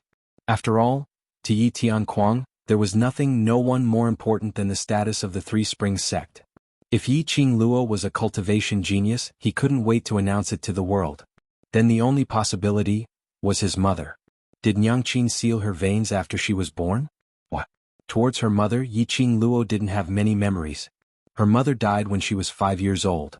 A child's memory was not perfect. She only remembered that her mother was a very gentle and virtuous woman. Mother took care of her husband and taught her children, neither jealous nor jealous. She was also wholeheartedly devoted to Yi Tianquang. Yi Qingluo had never seen her mother use the profound grade. But her mother's identity was absolutely not simple. With Yi Tianquang's ambition, it was impossible for him to marry a woman without any status as his official wife. So much so that even after her mother passed away 10 years ago, she still retained her position as the official wife, and retained Yi Qingluo's identity as the D-daughter. Chapter 549. Most importantly, the 2 letters that his mother had left behind. The map in the 2 letters, as well as the letter left behind by his mother, all indicated that the map was extraordinary. How could his mother be an ordinary person? Although Yi Qingluo didn't have a deep memory of her mother, but Yi Qingluo knew that her mother really doted on her. It was very likely that her mother sealed her meridians to protect her. Yi Qingluo's hand slowly covered her own heart and she could faintly see that piece of jade-shaped crystal in her body. This place had once nurtured that top-grade profound heart jade. The goal of the dark forces was very likely to be that profound jade heart. Yi Qingluo suddenly had a feeling of understanding. The goal of the dark forces is this body of mine that nurtures the profound jade heart. In other words, her profound heart jade was very likely dug out by people from the dark forces? Thinking of this, Yi Qingluo's eyes suddenly turned cold. Dark forces. Very well, she would remember this. Since the dark forces wanted to play with her, she would play with them till the end. Yi Qingluo's things, since she had just snatched it, then she had to be prepared to return it 100-fold. Trying to set her up? He had underestimated her. Qingluo, that castle lord of Death God Castle. Qiao Jin suddenly thought of something. When Yi Qingluo mentioned Death God Castle's castle lord, her expression turned grave, as though she had seen a dreadful beast. Dizun came just in time today. Otherwise, they wouldn't have been able to sit here so peacefully. But Yi Qingluo and Death God Castle's castle lord had met. That was to say, Death God Castle's castle lord knew that Yi Qingluo had barged into Death God Castle and brought away the exquisite pagoda. Wouldn't Death God Castle's castle lord remember Yi Qingluo? Zhu Wuxin. Mentioning that person, Yiqing Luo frowned as she sighed helplessly. That lunatic, he shouldn't. I'm here. Don't be afraid. Dmo Xian directly interrupted Yiqing Luo's words as he hugged her waist and lightly kissed her forehead. Everyone? Holy shit. Caught off guard, he was fed a face full of dog food. How could he live? After resting for a moment, Yiqing Luo saw the 6 youngsters sitting on the ground in the courtyard. The surrounding youths looked at them enviously. Long Yunzhan led the remaining brothers and divided them into 3 teams. The first team accepted some low-level quests. One team would take on an intermediate quest or a low-level rare quest. The first team was personally led by Long Yunzhan to take on high-level missions. The process of this mission was surprising, thrilling, and exciting for these youths. It was completely different from the training and combat training they had in the academy. In the process of doing the mission, it was very likely that they would encounter all kinds of accidents, and they needed to deal with them according to the situation. Because of that, even though this mission wasn't long, it was still a great improvement for them. At this time, the 6 youths sitting in the courtyard were originally stuck at the mystic level, unable to advance. After this mission, they were promoted and immediately broke through the barrier of advancement. Especially when he followed Yiqing Luo into Death God Castle, that young man who almost fell into the swamp illusion was the most eye-catching. The space around the young man seemed to be burning. Balls of spiritual energy revolved around him unceasingly. Yiqing Luo's heart warmed up as she saw a black halo circling beneath the young man's feet, with 6 star patterns constantly lingering. Immediately following that, 2 more star patterns appeared indistinctly. Yiqing Luo's eyes flashed past a sliver of astonishment. He's actually going to advance by 2 grades. 2 grades. Chapter 550. The profound rank above the profound rank was as difficult as ascending to the heavens, even if it was just 1 rank. Among the youths, there wasn't a single person who could rise 2 ranks in one go. Looking at the young man who was sitting on the ground with spiritual energy circulating around him, the other youths revealed looks of envy. The other youngsters who followed Yiqing Luo into Death God Castle naturally understood the reason for this youngster's advancement. However, he didn't expect that he would be able to rise by 2 ranks in a row. If they had known earlier, they would have also tried falling into the swamp. Who knows, they might have been able to level up. As the youth absorbed it, a burst of profound energy erupted. His body emitted an intense light that was dazzling. A powerful profound energy rose from the youth's feet like a whirlpool. As soon as he opened his eyes, a sharp light burst forth from the youth's eyes. He stood up and clenched his fists. After feeling his strength, a joyful smile immediately appeared on his face. Congratulations. A cold voice sounded beside his ear. The young man turned his head and saw Yiqing Luo, who was standing behind him. As usual, her black outfit accentuated her slender figure. His long black hair was tied up high and fixed at the back of his head, making him look valiant. However, the long and narrow expression on her face made her look even more charming. The youth's heart trembled. He cupped his hands and knelt on one knee. Thank you for your guidance, Vice Commander. When he was in Death God Castle, he showed signs of advancing. At that time, if he had directly advanced, he would only have advanced a single grade. They would also be discovered by the guards of Death God Castle, causing the mission to fail. However, Yiqing Luo taught him how to guide his profound chi to store in his profound heart jade, and how to correctly combine profound chi with his profound heart jade.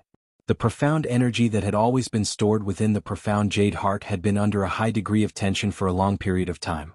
The change in his state of mind caused the fluctuations of his profound energy to become more and more intense. That was how he was able to advance 2 ranks. Everything was all thanks to Yiqing Luo. Those who are grateful are pure in heart. Yiqing Luo's lips curled as she helped him up and looked into his eyes. What's your name? Biming Lianqing. The youth's sonorous voice answered her question. North Sea? Yiqing Luo raised her brows in surprise. This surname was really rare. Generally speaking, compound surnames belong to large families. North Sea. This family name seemed to belong to a large aristocratic family from another continent. Everyone has already advanced, right? Now, we need to set off to the Mercenary Association to hand in the mission. Qiao Jin's excited voice sounded from the inner courtyard. Then he walked out with a face full of smiles and Yan Shaoyi followed behind him. Yiqing Luo nodded her head. Today, several teams had completed their tasks at hand. After completing the quest, it was best to hand it in as soon as possible, in case of any accidents. Among the training missions, the contents of the missions overlapped quite a bit.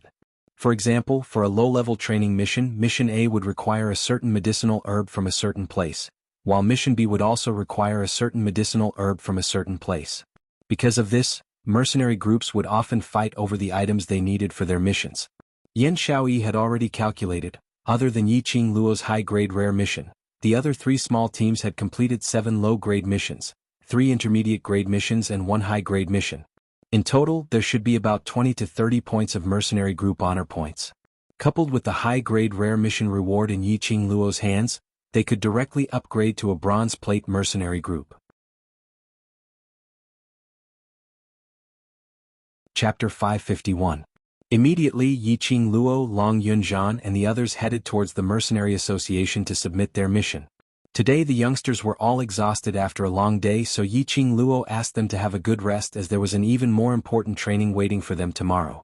And in their group, there were only Long Yunzhan, Mo Hanshang and 5 others. With Dmo Xian accompanying them, they didn't have to worry about other mercenary groups snatching the mission's required items. The youths were indeed tired and did not reject this arrangement. Now that there were 6 of them, Yiqing Luo summoned Shiju for Long Yunzhan and the other 3 to ride on. What made everyone feel strange was that when Shiju saw Long Yunzhan, it actually produced a feeling of dread. Everyone was puzzled. But Yiqing Luo and Long Yunzhan understood. Because Long Yunzhan's true form was that of a human dragon. Dragons were the noblest of all beasts. This was especially true for the human dragon, whose status was even higher than that of the dragon clan. When magical beasts encounter the dragon clan, they will naturally feel a reflexive fear. Yiqing Luo pacified Shiju for some time before Shiju became their mount. Although he knew that this human dragon was his master's friend, this innate fear couldn't be dispelled no matter what. Lil Luo, come up. Dmo Xian called out Little Nine as he stretched out his hand towards Yiqing Luo. Yiqing Luo rubbed Shiju's head and returned to Dmo Xian's side. Riding on phantom beasts and holy beasts was naturally much faster than moving as a team. In less than the time it took to burn a stick of incense, they had already passed the marketplace and were heading straight for the mercenary union. When they passed by the marketplace, Yiqing Luo's nose acutely smelled something as her expression congealed. Wait a minute. The 2 battle pets stopped. Can you smell it? Yiqing Luo narrowed her eyes as she raised her hand to cover her nose. The others naturally smelled it. A light breeze blew, bringing with it the smell of blood. The smell of blood was extremely strong. It was a marketplace. Yiqing Luo and the others exchanged glances as they all leapt down from the war beast's back, landing onto the ground. In front of him was the side door of the marketplace. The thick smell of blood was extremely pungent. Something had happened at the marketplace. They rushed through the side door and saw, this was an extremely bloody scene. The entire marketplace was littered with corpses. The stall owners who had set up their stalls yesterday were now lying on the ground. The pungent stench was unbearable. Even his eyes seemed to be covered in a layer of blood red. What caused their faces to darken even more was the dense flock of birds and beasts. Their sharp claws and beaks were constantly fiddling with the corpses. From time to time, an ear-piercing whistle would come out of its mouth. Upon detecting the intrusion of a living person's presence, those bird beasts who were munching on the corpses all raised their long necks, looking towards Yiqing Luo and the others. These bird beasts were huge, about the size of a stone lion. His eyes were as red as fire, as if blood had filled his pupils. Drops of blood dripped down from the sharp mouth. It's the dark forces. Dmo Xian frowned slightly as his eyes were tainted with a trace of coldness. When everyone heard this, they suddenly understood something. Yuqi Peng's wrist was chopped off because of the dark forces' profound yin qi.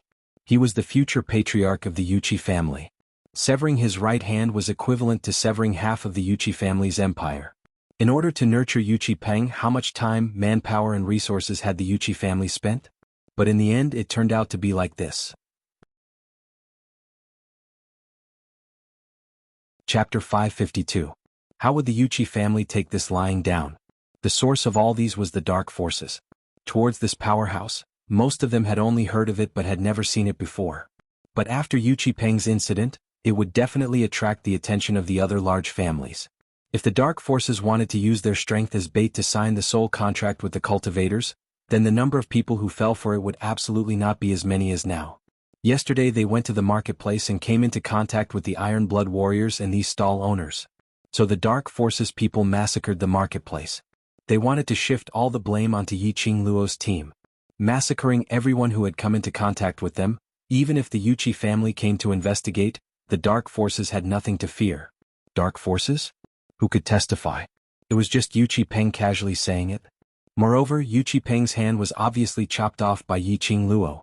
Perhaps she had some conflict with Yuchi Peng and found an excuse to cheat him? Furthermore, the most important thing was, it was uncertain if Yuchi Peng and Duke Jing were still alive or not. Dark forces are indeed sinister, their methods are just too despicable. Qiao Jin looked at the blood flowing into a river as he clenched his fists tightly. Yan Xiaoyi was so angry that her petite body was trembling as one hand clutched Qiao Jin's sleeve tightly. In her vision it was a patch of red. Although their own abilities weren't bad, they had also used inhuman methods to deal with others. But they had never seen such a cruel scene. These people, these stall owners, were still talking to them yesterday and even chatting with them. Today they had turned into corpses. How could their hearts take it? Yiqing Luo pursed her lips as she looked at those huge bird beasts, gritting her teeth silently. Search around, see if there are any survivors. Qiao Jin and Diamo Xian then reacted as they immediately gripped their weapons tightly as they dashed into the pool of blood.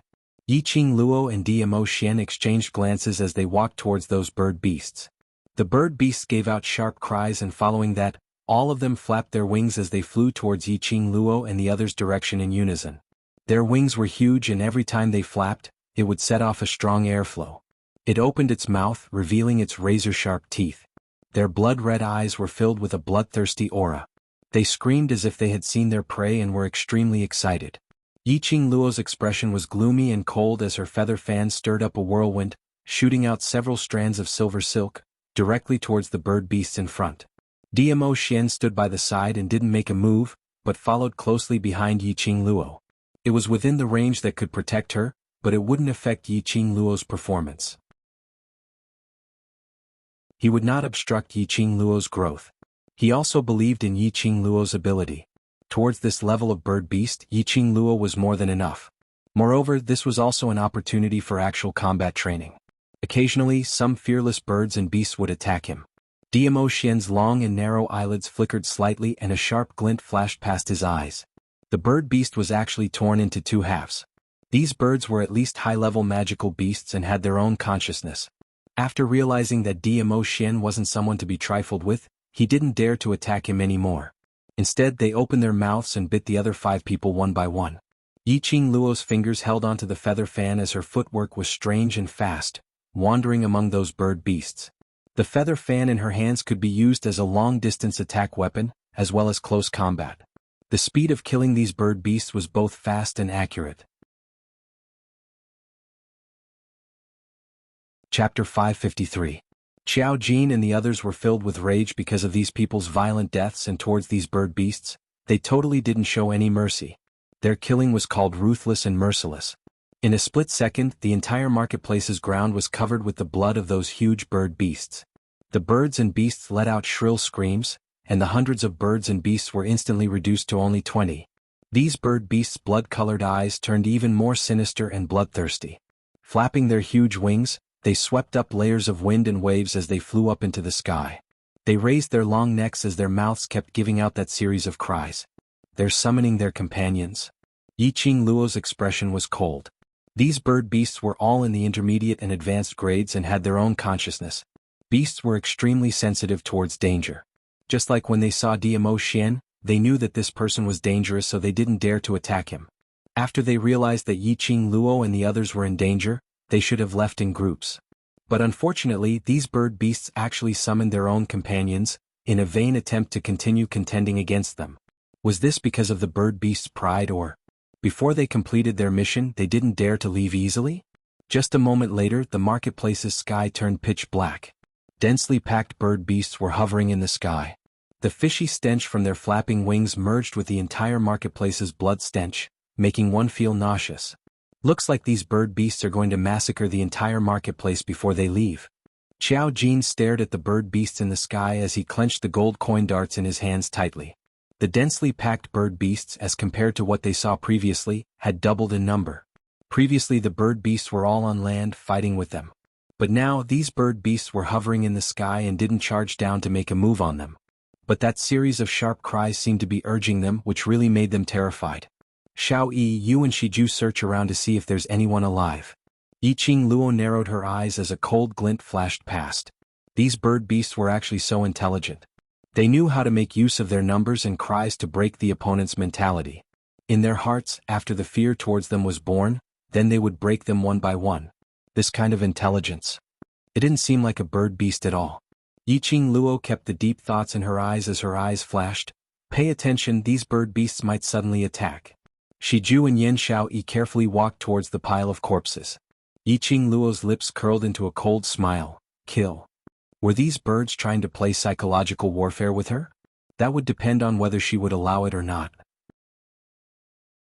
Yiqing Luo's entire body emitted a gush of cold glint as she opened her feather fan, and with a leap, numerous silver threads shot out into mid-air. Little Nine's body flashed and was already lying below Yiqing Luo.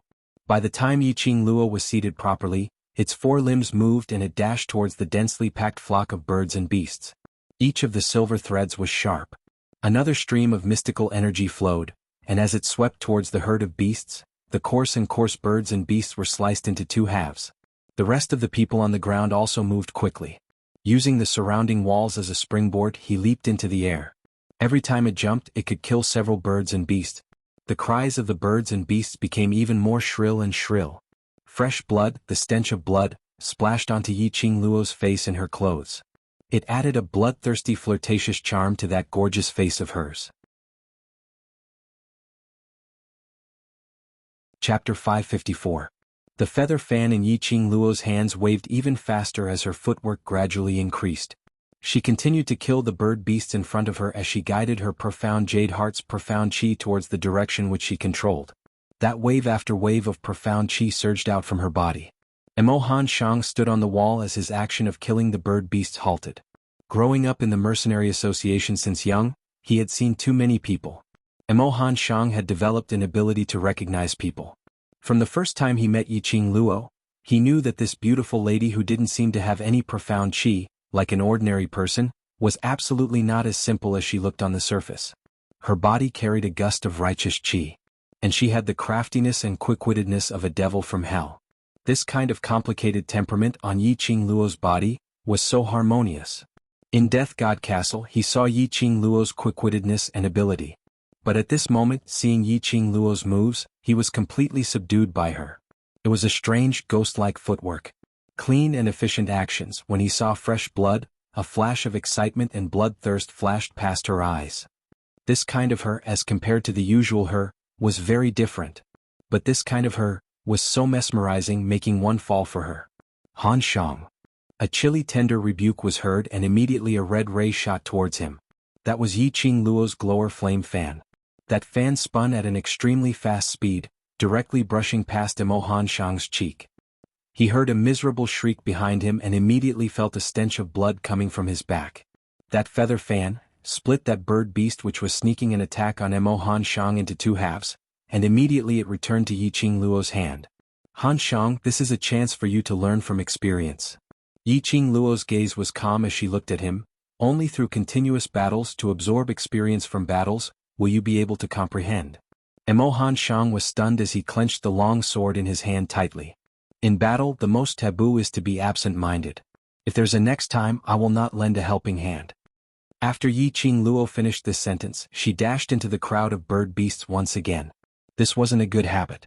Yiqing Luo must prevent Emo Han Shang from being absent-minded. If he lost focus in battle, he would be handing his life over to the enemy. When Emo Han Shang heard that, his entire body stiffened as a sliver of resolution surfaced on his handsome face.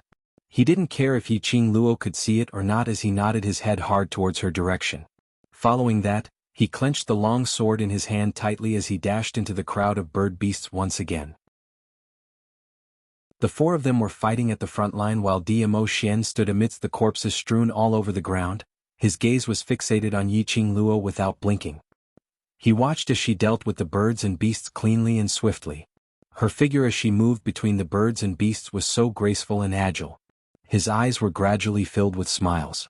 Suddenly, from the other end of the marketplace, Yan Xiaoyi's voice was heard. Found it! There are living people here. That was the tea house where Yiqing Luo led the world group's youngsters to drink tea that day. The owner of the tea house was hiding in the pile of straw behind the kitchen. He was only crushed by the collapsed house, but he was still alive. When Yiqing Luo heard that, she squinted her eyes as she looked at Yan Xiaoyi. She and Shiju were dragging a man who was covered in blood, carrying him out of the collapsed tea house. Yiqing Luo let little Nine settle the bird beasts in front of her. With a leap, she speedily walked over to that side. The tea house's owner was trembling all over, and on seeing Yiqing Luo and the others, his eyes flashed past a glint of radiance. Yiqing Luo half squatted down as she grabbed the tea house's owner's hand, checking on his extremely weak pulse. Chapter 555. If Yan Xiaoyi was a little later, the tea house boss would probably have to swallow his anger. Yiqing Luo took out some pills from the profound phoenix ring and fed it to the tea house boss. Following that, she helped him bandage his wounds. Seeing the pain on the tea house boss's face gradually subsiding and his complexion getting better, she opened her mouth to ask, "What's going on?" The tea house boss's bloodied hand grabbed Yiqing Luo's arm tightly. "I don't know. These bird beasts suddenly rushed in and ate all the people in the marketplace." That scene was extremely bloody and cruel. The tea house boss was holding some firewood in the kitchen when he saw that scene. Those bird beasts directly descended from the sky, like an arrow leaving the bow. Their sharp claws grabbed onto a person's shoulder and tore that person into two halves. As the house collapsed, he hid in the grass and saw everything around him clearly. The more he thought, the more the tea house boss trembled, as his face was filled with fear and terror. "Other than you, are there any other people alive?" Yiqing Luo surveyed the surroundings. The ground had already been dyed red with blood, but she couldn't tell if it was the stall owner's blood or the bird beast's blood. After searching for so long, Yan Xiaoyi only found the tea house boss. These bird beasts were really vicious. Gone? All gone. The tea house boss's voice kept on trembling. "That flock of bird beasts came too ferociously, too suddenly, we didn't even have time to react. People are already all gone." Yiqing Luo narrowed her eyes, as her vision suddenly congealed on that drawing old man who sat opposite the tea house the day before. He said that he wanted to use his own brush to draw down all the beautiful things. But did he know that the beautiful things he thought had harmed the entire marketplace? If it wasn't for the fact that they had stopped here that day, the people in the marketplace would not have been targeted by the dark forces. Hatred started to burn from the bottom of her heart. She clenched her fists tightly, as her brows were filled with a cold viciousness. Dark forces. She would not let them off. "Other than these bird beasts, did you see any other suspicious people?" Yiqing Luo had always felt that these bird beasts were not the only ones who came here. If it wasn't for the fact that someone was instigating them from behind. Even if they had their own willpower, it was impossible for them to know. Psychological warfare. Moreover, beasts had a strong sense of danger. Even though they knew that they were no match for them, they still came wave after wave. Either that or the pride of these birds and beasts did not allow them to retreat. Otherwise, if they left before killing all the people in the market, they would be treated even more severely. Yiqing Luo was leaning towards the latter. No. The tea house owner paused and suddenly thought of something. "Yes. It seems like there was a person among the birds and beasts, a person wearing a black cloak. He left the market safely. The birds and beasts didn't attack him. At that time he was hiding under the thatch and could not see clearly. He only felt that the black-cloaked man was really bold, actually daring to walk around these ferocious birds and beasts. It was only after the black-cloaked man left that he realized something was wrong." "The black-cloaked man?" Yiqing Luo's expression congealed as she exchanged glances with Yan Xiaoyi. Sure enough, it was the dark forces. Their conjecture was indeed not wrong. Yiqing Luo abruptly stood up as her sharp vision swept across the entire marketplace. In the sky, the birds and beasts were still circling around, giving out ear-piercing cries, continuously summoning their own kind. From this stance, it was obvious that they were going to fight to the death with Yiqing Luo and the others. Yiqing Luo was even more certain. Chapter 556. Shiju, carry the tea house owner back to the mansion. Yiqing Luo indicated for Yan Xiaoyi to carry the person onto Shiju's back. "I'll leave the rest to you. I'll go look for that black-cloaked man." After a pause, he continued, "After you're done with the bird beasts, go directly to the mercenary guild to hand in your mission. Don't worry about me." Yan Xiaoyi's expression changed. "No, it's too dangerous." The people of the dark world were indeed strange. Moreover, they were in the light while the enemy was in the dark. To Yiqing Luo it was too dangerous. Her words had not even finished howling when Yiqing Luo had already turned into a bolt of lightning, charging towards the periphery of the marketplace. Yan Xiaoyi's brows creased. If she chased after them, her ability wasn't enough and she would only drag Yiqing Luo down. She turned her head to look at Diamo Xian and was just about to run towards him when she saw that immortal-like figure had already chased after Yiqing Luo's footsteps, following up. Yan Xiaoyi let out a sigh of relief. As long as Di Zun was here, everything would be fine. Yiqing Luo stood on the outer treetop as she narrowed her eyes and surveyed the surroundings. These birds and beasts were all hovering in the air around this area. In other words, the black-cloaked man was definitely nearby. The direction from which these birds and beasts were attacking, Yiqing Luo's eyes flashed as she speedily dashed towards the area where the birds and beasts were concentrated. Sure enough, he saw a person shrouded in a cloak standing under a tree not far away from the market. They were stooped and skinny. It was impossible to see the other party's face clearly. It was exactly the same as Duke Jing's description. Her guess was right. Yiqing Luo sneered as her footsteps changed rapidly. The black-cloaked man reacted very quickly. At the instant when Yiqing Luo stared at him, he turned into a black shadow and speedily retreated, hiding among the magical beasts. Yiqing Luo's eyes flickered with a cold glint as her lips curled into a cold smile. Trying to escape? Before she could move her feet, a figure had already passed her and headed towards the direction where the black-cloaked man had hidden himself. A gust of wind rose from his palm, and the condensed profound chi lifted his head of black hair, making him look as elegant as dust. Shortly after, he felt a palm wind that could devour mountains and rivers slashing over. The flocks of birds and beasts were instantly blasted into pieces. Blood splattered everywhere and minced meat flew everywhere. However, under the birds and beasts, the black-cloaked man was nowhere to be seen. Ah Xian. Yiqing Luo caught up with the man's footsteps. He ran away. Diamo Xian replied calmly, chase. He never made a move easily. If there was a chance for Yiqing Luo to train, he would absolutely not interfere. However, they were from the Dark Coalition. It was the dark forces that had been plotting against Lil Luo and wanted Lil Luo's life. He absolutely couldn't let it go. Yiqing Luo nodded and the both of them headed towards the direction which the black-cloaked man disappeared towards. Along the way, the abstrusine chi from the dark forces was extremely dense. The black-cloaked man's speed was extremely fast, and his reaction was also godly. Following the black-cloaked man's Xianyin chi, he chased after him for 100 miles. Not good. I've been tricked. Yiqing Luo squinted her eyes and stopped in her tracks. 50 kilometers? She couldn't even catch up within 100 miles? She didn't believe that the black-cloaked man was that fast. Even if she couldn't catch up, it was impossible that Diamo Xian couldn't catch up, right? But that black-cloaked man seemed to have disappeared from the surroundings. Other than the remnant profound yin chi, she couldn't sense any other presence. This profound yin chi was obviously left behind intentionally by the other party, to mislead them. It was really the dark forces style. Forever hiding in the dark like a rat in the dark. Diamo Xian's gaze was eerily cold, as his eyes seemed to be wrapped with a layer of frost. What a great dark force. Savage to such an extent. Chapter 557. After the black-cloaked man left, these bird beasts seemed to have been freed from their restraints. Instantly, one by one, they escaped at lightning speed.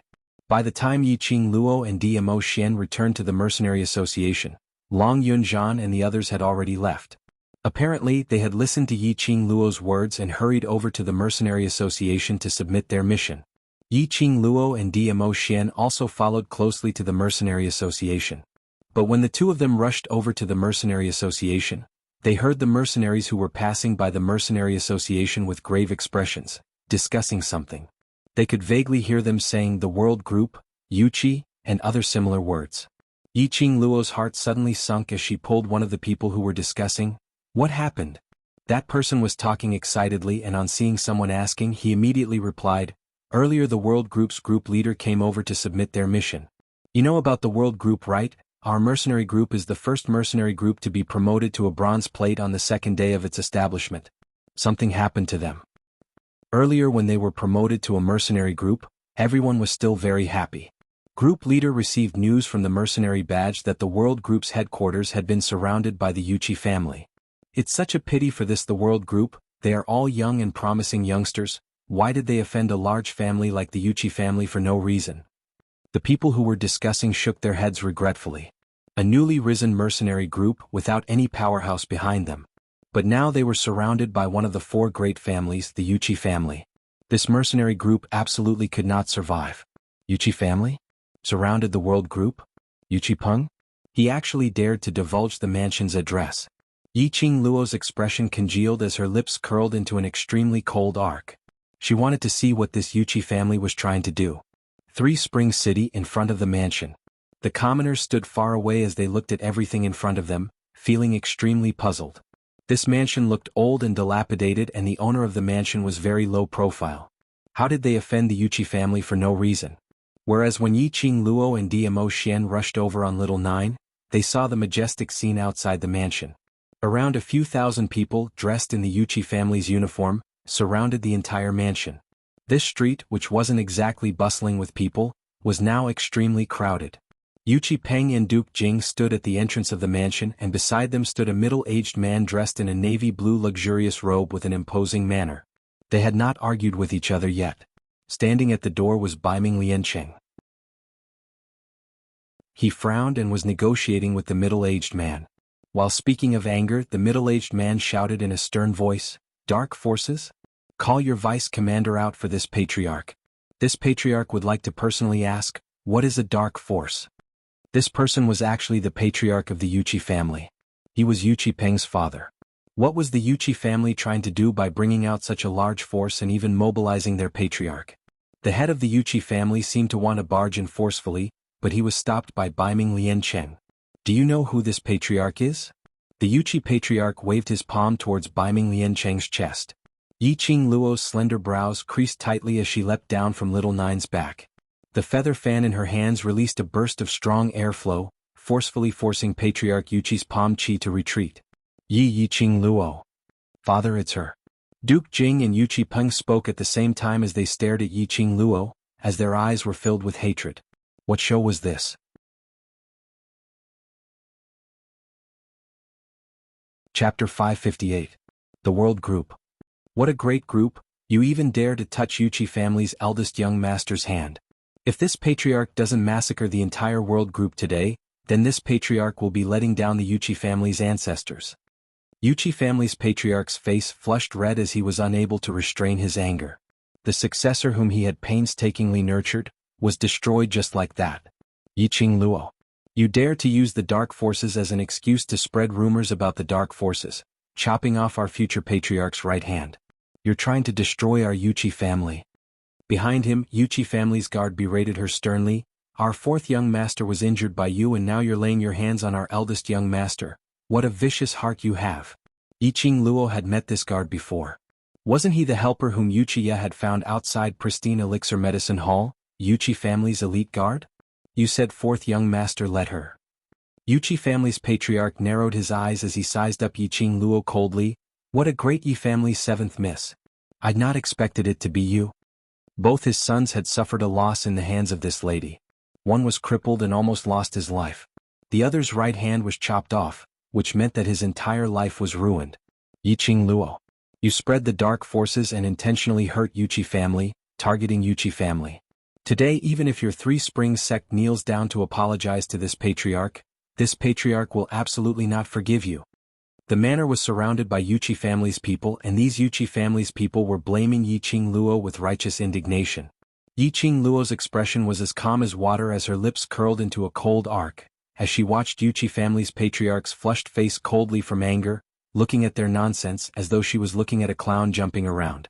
Her attitude made Yuchi family's people even more displeased.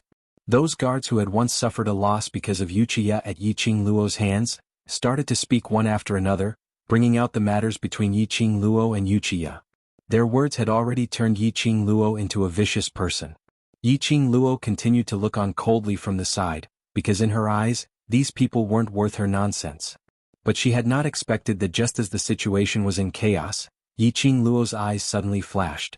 Looking in that direction, he saw a guard quietly approaching the youths of the World Mercenary Group. This guard suddenly made a move, and his sharp killing intent pressed towards Baiming Liancheng, who was standing at the door. Impudent. Yiqing Luo cried out delicately as the feather fan in her fingertips shook and a red glow swept past everyone's line of sight. With this swing of her fan, 10% of the profound chi was released, and in an instant that guard was sent flying. The Xian Qi then brushed past the tree at the side, and the bark of the tree penetrated into the wood. Everyone was stunned by Yi Qing Luo's sudden move, and the World Mercenary Group's men immediately reacted to what had happened earlier. "You're too much. This is clearly a guilty conscience. This woman is so arrogant. She's clearly making an enemy out of our Yuchi family." The members of the Yuchi family were all filled with righteous indignation.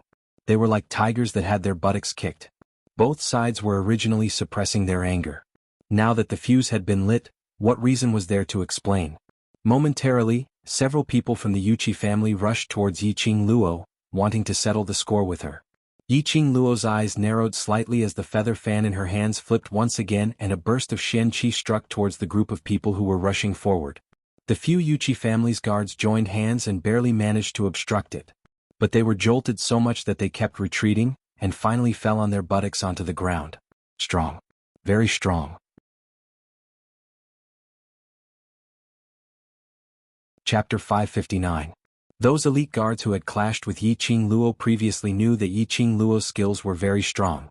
Only, meeting again today, they felt that this young lady was even more astonishing than the first time they met. Obviously, it had only been a month's time. Why did she improve at such a godly speed? A surge of fear arose in the elite guards' hearts. Yi Qing Luo's eyes squinted as her pink lips curled upwards, curling into a cold arc. Her gaze shot straight towards Yu Qipeng. Her long and narrow eyes looked enchanting. But that eerie chill seeped out from her eyes, making Yu Qipeng subconsciously shudder. "What are you all still in a daze for?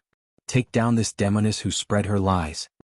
Yuchi family's patriarch saw his eldest son being frightened by a young lady as he shrank towards his side.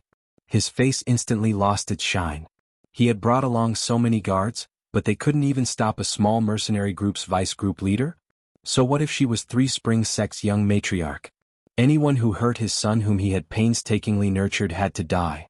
Especially in front of so many people, he had so many guards. Just a single Yi Qing Luo made his Yuchi family's guards run away with their tails between their legs? In future, where would Yuchi family's face be placed?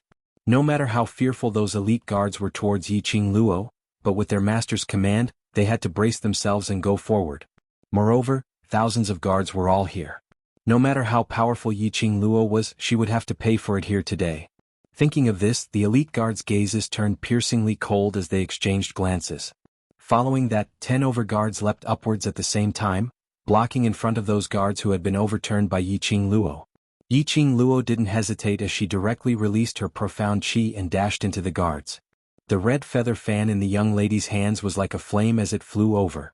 The elite guards subconsciously recalled 1 month ago when they worked together to protect Wuxia. Vigilance. That kind of vigilance. They released all their senses but were totally unable to stop Yi Qing Luo. A fear arose in the elite guards' hearts. Deeply afraid that Yi Qing Luo would disappear before their eyes and suddenly appear behind them, slipping their necks. Because of this fear, the feather fan in Yi Qing Luo's hands had already split apart the 10 over guards who were charging towards her. She curled her lips and her eyes curved up. A trace of craftiness flashed across her eyes. Now these people had been split into two by her, opening up a path. This was the path she wanted. Since the Yuchi family wanted a result, she would give them one. Thinking of this, Yi Qing Luo suddenly struck out as the red feathered fan appeared in front of everyone's eyes. Following that, her movements were as fast as lightning, and in a blink of an eye, she overturned those Yuchi family's guards.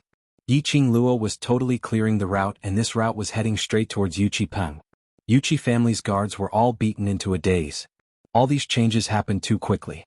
Originally they were the ones who made the first move, but they had not expected that they were so easily beaten up by Yi Qing Luo. Looking at Yi Qing Luo again, she was composed, as though she hadn't used much profound energy at all. Stop her. Don't let her get close. Yuchi family's patriarch was after all much more experienced as he saw through Yi Qing Luo's intention with one look. If she really captured Yu Qipeng under everyone's watchful eyes, then his old face would be thrown away completely. Yuchi family's elite guards' hearts instantly tightened.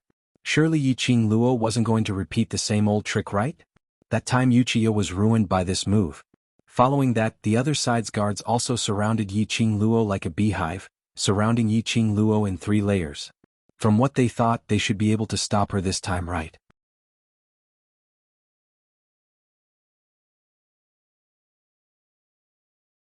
Chapter 560. A soft murmur was heard ringing in everyone's ears like a ghost. That soft murmur was like a sigh without any emotions. There was no ridicule nor ridicule. Because every single word that Yiqing Luo said was the truth. Among the crowd, Yiqing Luo used that strange footwork as fast as lightning. Only a red glow could be seen jumping around like a fire elf. In just 2 mouthfuls of tea's time, Yiqing Luo forcefully broke through the encirclement, and under everyone's astonished gazes, her hand grabbed hold of Yuqi Peng. Not to mention the others, even Yuqi Peng himself had not regained his senses. He originally wanted to see how Yiqing Luo was surrounded. But he had not expected that this human wave tactic in front of Yiqing Luo was so weak that it couldn't even withstand a single blow. Finished. Yuqi family's patriarch and Yuqi Peng were both shocked. The former felt that he had lost all face, while the latter had to consider his own life. Yiqing Luo's slender fingers clasped tightly onto Yuqi Peng's wrist. The other hand was holding onto that feather fan, intentionally or unintentionally placed it in between the both of them. At this distance, not to mention using weapons even if she didn't, just based on Yiqing Luo's fingertip profound qi, it was enough to exterminate Yuqi Peng. Those elite guards felt a chill down their spines as they stared at Yiqing Luo in disbelief. They were totally certain. After not seeing her for a month, Yiqing Luo had become even stronger.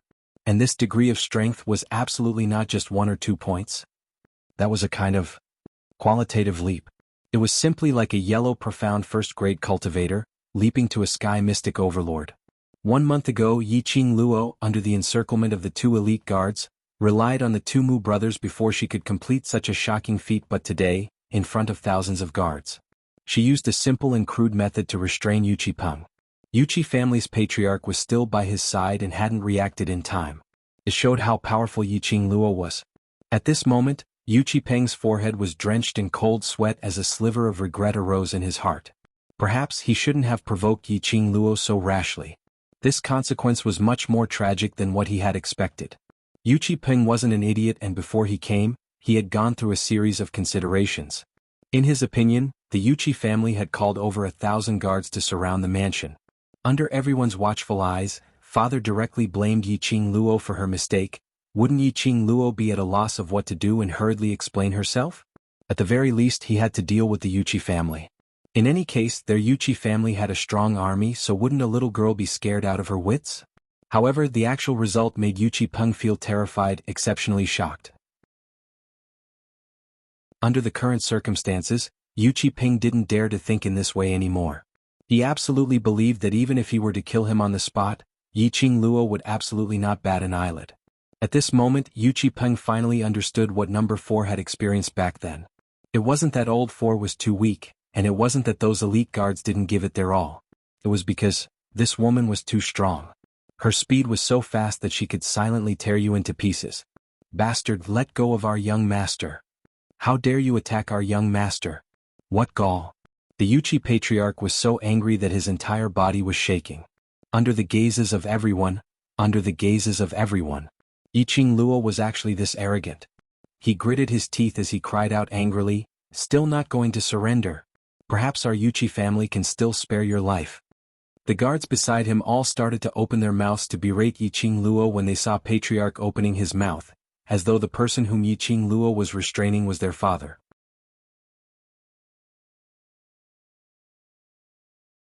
Chapter 561.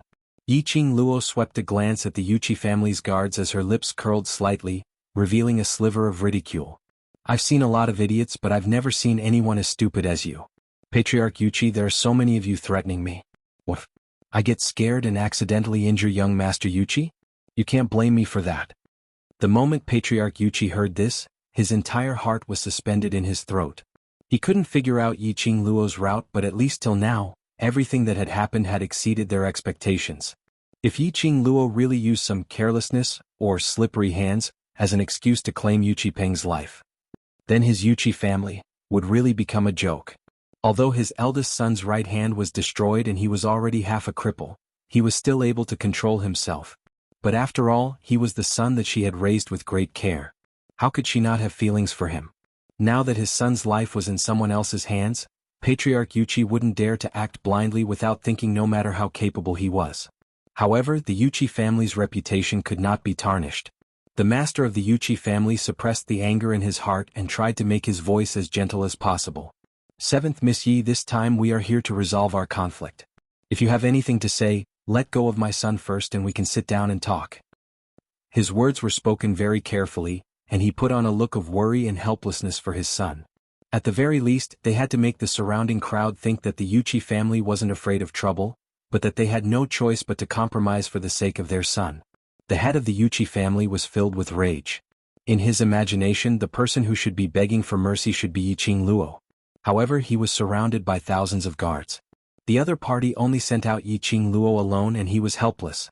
Patriarch Yuchi had lived for most of his life, but this was the first time he had encountered something like this.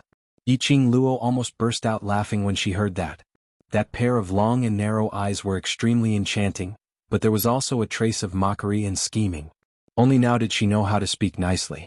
Just now, who was the one who was so aggressive and said that she was a heinous woman with a venomous heart? It was simply too funny. Yiqing Luo didn't bother about Yuchi family's patriarch as she lifted Yuchi Peng's lapel as her lips curled into a chilly smile, staring straight at Yuchi Peng. What kind of deal did Yuchi Peng make with the dark forces? Thinking back to the massacre in the marketplace and looking at now, Yuchiya and Duke Jing flatly denied the matter regarding the dark forces. How could Yiqing Luo not understand? It was obvious that the dark forces wanted to completely seal off their appearance. This also meant that the dark forces were not strong enough to appear in front of everyone yet. They still had to hide in the dark and slowly expand their forces. Now, the news of the dark forces had already spread to the Yuchi family from Yuchi Peng's mouth.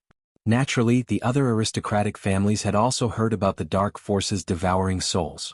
If the underworld forces wanted to disassociate themselves from this matter, then they would have to start with Yuchi Peng.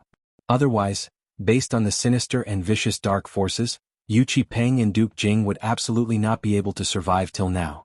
When Yuchi Peng heard her question, his pale face went blank as he immediately shouted out at the top of his lungs, "You're still trying to lie to me. What dark forces?"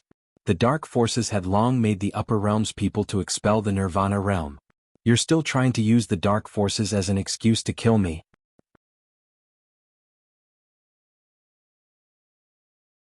Chapter 562. Yuchi Peng was stunned, his face was livid, but he was not willing to say a single word. He would rather die than speak. This was Yuchi Peng's attitude.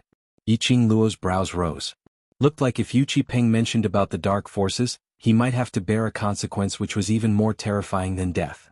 At the very least, the Yuchi family would be buried with him. The dark forces did not make a deal with Yuchi Peng but threatened him. "I've never seen any dark forces and I don't know what you're talking about." "What dark forces? What soul being devoured?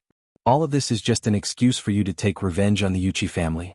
You deliberately used the dark forces that had long been banished from the upper realm as an excuse to chop off my hand and destroy the Yuchi family." Yuchi Peng bit his lips tightly as he stared fiercely at Yiqing Luo, giving a heart-wrenching howl. Those who didn't know what was going on would most likely believe it to be true. For example, the Yuchi guards who didn't know what was going on. From what they saw, Yiqing Luo was taking revenge on their eldest young master, which was simply too abominable. After all, they had only heard about the Dark Coalition from their seniors. They were the aliens that had been banished from the Nirvana realm. How could the dark forces appear again? No one believed it. Facing Yuchi Peng's attitude, Yiqing Luo instantly sneered, "Good, very good. Since you insist that I want to take revenge, cut off your hand, and bear this infamy for no reason, then I might as well make it true in front of everyone. I'll accept your hand." His voice had just fallen when a red light suddenly appeared and headed straight for one of Yuchi Peng's hands. At this moment, Yiqing Luo's heart was as calm as water. At first, they heard Yuchi Peng's nonsense and the Yuchi clan's overbearing attitude. Deep in her heart, she was still somewhat angry. With such a great injustice pinned on her head, no one would feel good about it. But Yiqing Luo instantly calmed down. It doesn't matter if she was wronged or if she was being scolded, since Yuchi Peng had the guts to bring people over to cause trouble, then she would have the ability to cripple him. In this way, it could be considered as getting rid of a scourge and avoiding a lot of trouble. It was just some infamy. She didn't care what the Yuchi family thought of her. Since it was like this, he might as well directly chop off Yuchi Peng's hand and let him know that people cannot be casually made up. The moment the red light erupted, the Yuchi family's patriarch reacted quickly and wanted to stop it. However, before he could even make a move, Yiqing Luo's penetrative gaze shot right over as her palm wind moved, striking out a burst of palm chi towards Patriarch Yuqi's direction. Patriarch Yuqi did not dare to be careless. This palm of chi clearly did not contain any strong chi. But just the aura that erupted in an instant was enough to shock him. If Yuqi family's patriarch avoided this palm wind, then he would lose the chance to stop Yiqing Luo from ruining his son's other hand. But if he wanted to stop Yiqing Luo, then he would have to forcefully take on this palm strike. Even if he didn't die, he would at least have a layer of skin peeled off. What Yiqing Luo wanted was this effect. Didn't the patriarch of the Yuqi family want to put on a show of compromising for his son and compromise? He was obviously afraid that the Yuqi family would lose all face, but he had to use such a lofty emotion like family to cover it up. He was simply destroying the word family. Did Patriarch Yuqi really dote on his own son? The so-called doting, was it really not mixed with any benefits?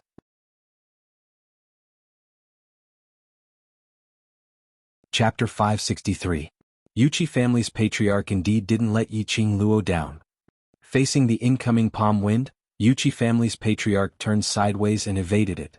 But Yuqi family's patriarch still had to put up a front. After he evaded it sideways, he speedily flew towards Yuqi Peng's direction. But how could he make it in time? Oh no. Yuqi Peng realized this situation and his heart instantly turned into ashes. He was still hoping that his father would lend a helping hand, but now it looked like he was dead meat. If he was still the proud son of heaven, perhaps his father might not fear the danger to save him. But now, he had lost his worth. How could his father possibly hurt himself just to save him? Yuqi Peng's heart was trembling. Why did he offend this woman? Yuqi Peng looked at Yiqing Luo in despair, as he was terrified momentarily. He couldn't struggle. He could only watch as the profound chi in Yiqing Luo's hand moved directly towards his left wrist. He couldn't help but let out a miserable shriek. But at this critical moment, a burst of profound chi directly flew towards Yiqing Luo's direction. Yiqing Luo narrowed her eyes but didn't counterattack, nor did she evade. Because this burst of profound chi, Yiqing Luo didn't sense any malicious intent, and was even vaguely familiar. But this burst of profound chi came too suddenly. If it wasn't for the fact that she had detected the source of this profound chi and intentionally diverted the profound chi's energy towards Yuqi Peng, that person who came forward to obstruct her would probably have to pay a price. Not to the extent of serious injury, but skin injuries were inevitable. Qing Luo, show some mercy. From afar, a clear voice was heard and a blue figure was approaching from afar. And behind that figure, another figure followed closely. In a blink of an eye, the two of them had already stopped in front of Yiqing Luo. Zifei? Why are you guys here? Yiqing Luo raised her eyes in astonishment as she stared at the extraordinarily handsome face in front of her. These two people were none other than the Mu family's two brothers, Mu Zifan and Mu Zifei. Ever since Yiqing Luo entered Heavenly Academy, she hadn't seen these two people. These two people seemed to be high profound class students. But in the academy, Yiqing Luo had never seen them before. The Mu brothers were burning with anxiety at this time. The news of the Yuqi family surrounding a new mercenary group with their guards had already spread throughout Three Springs City. The two brothers were arranging the medicinal herbs in the pristine elixir medicine hall when they heard the customers who came to purchase the medicinal herbs mention that the vice leader of the mercenary group was Yiqing Luo. When the two of them heard this, they immediately rushed over. As expected, he saw Yiqing Luo. Back then, he had collaborated with Yiqing Luo to teach Wuxia a lesson. That was because he had an honorable reason to make sure that the Yuqi family would not have any chance of revenge. But if Yiqing Luo were to make a move now and destroy Yuqi Peng's other hand, then she would really form an enmity with the Yuqi family. Mu brothers didn't deny that Yiqing Luo's ability was indeed very strong. She wasn't afraid of the Yuqi family, but that was only because she wasn't afraid of them. Yiqing Luo's current foundation wasn't stable, and if she really made a move today, destroying Yuqi Peng's left hand, not to mention chopping off Yuqi Peng's right hand, was it to prevent Yuqi Peng from being devoured by the dark forces? Even if it was the death of this left hand, the Yuqi family would probably not let it go. The Yuqi family had no way to deal with Yiqing Luo, so they would start with the people around Yiqing Luo. The first to bear the brunt was the World Mercenary Group. Especially the youngsters in the mercenary group, some of them weren't even a match for the Yuqi family's guards.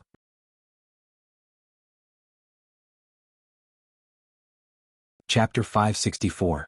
Yiqing Luo, let's talk this out, there must be a misunderstanding somewhere. Mu Zifan's brows creased tightly as he suppressed his voice to persuade her. Whoever knew that before Yiqing Luo could open her mouth, Yuqi family's patriarch angrily opened his mouth. Mu family's two young masters, today's matter has nothing to do with you, please move aside. He clenched his fists tightly as his face was filled with anger. That pair of dignified and sinister eyes were burning with raging flames. Earlier from Yiqing Luo's action, how would the cunning Yuqi family's patriarch not understand her motive? This woman was simply hateful. If it wasn't for the timely appearance of the Mu brothers, his old face would have been thrown away. If he didn't tear this woman into pieces today, how would he be able to take this lying down? Yiqing Luo. You once destroyed my fourth son without any explanation. Now you want to destroy my eldest son as well. You want to destroy the entire Yuqi family? His eyes were chilly as his tone was filled with grief and interrogation. Are you trying to destroy the four great families one by one? While speaking, Yuqi family's patriarch intentionally casted a sidelong glance at the Mu brothers, as though to remind them that Yiqing Luo had ill intentions. When this hat was pinned, Yiqing Luo laughed out loud. No wonder he was one of the four great families' patriarch, his reaction was just so fast. Not long after, he had already thought of a reason to retaliate. In just a few words, he had pushed Yiqing Luo to the heart of the struggle. Destroy the four great families one by one? If these words were to be spread to the other three families, no matter if Yiqing Luo had such intentions, probably Yiqing Luo would be harassed by the other three families in the West Continent. They would rather kill wrongly than let her off. This was the principle of those who held high positions. Yuqi family's patriarch saw that the situation was completely under his control. Yiqing Luo couldn't even say a single word of resistance. He gave a cold laugh as his eyes were filled with disdain. A young lady was indeed a young lady. But after making things sound so serious, she lost her guts. Now was the time for him to regain Yuqi family's face. With this thought in mind, Yuqi family's patriarch's face was filled with rage. I want to take revenge for my son. The corners of the Mu brothers' mouths twitched when they heard this. They were extremely speechless towards the patriarch of the Yuqi family. Don't talk about avenging your fourth young master. This eldest young master was still in Yiqing Luo's hands. Revenge? Hee, I'll have to pay with another life? Although the Mu brothers were filled with disdain towards the Yuqi patriarch, it was clear that it was not appropriate for them to continue arguing in this manner given the current situation. Mu Zifan's lips curled into a warm smile. He slightly waved the folding fan in his hand and took a step forward. Patriarch Yuqi, Qing Luo and I are considered as close friends, and based on my understanding, she would not do such a despicable thing. His voice was light and slow, yet it carried an irresistible dignity. There must be a misunderstanding here. However, today's situation is not suitable for us to sit down and discuss in detail. Why don't we both take a step back and resolve this misunderstanding another day? What do you think, Patriarch Yuqi?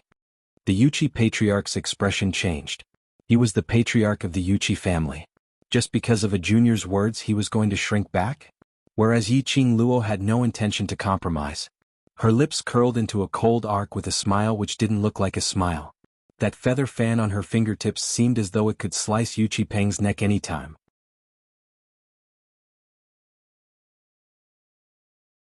Chapter 565. Mu Zifan's lips curled upwards as he maintained his elegant smile. But that pair of clear eyes shot out a piercingly cold glint. Just one look at it made one's scalp go numb. Mu Zifan coldly reminded, Yuqi family's patriarch, you can choose not to give me Mu Zifan face, but based on my Alchemist Guild's future chief identity, how about I guarantee this matter? Following that, he fished out a palm-sized golden token from his waist. Wasn't this the Alchemist Guild's young chief's token? The surrounding guards immediately went into an uproar as they subconsciously took a step back. Alchemist Guild? That was the target which all the large families and powerhouses wanted to curry favor with. Yuqi family's patriarch naturally knew Mu Zifan's identity.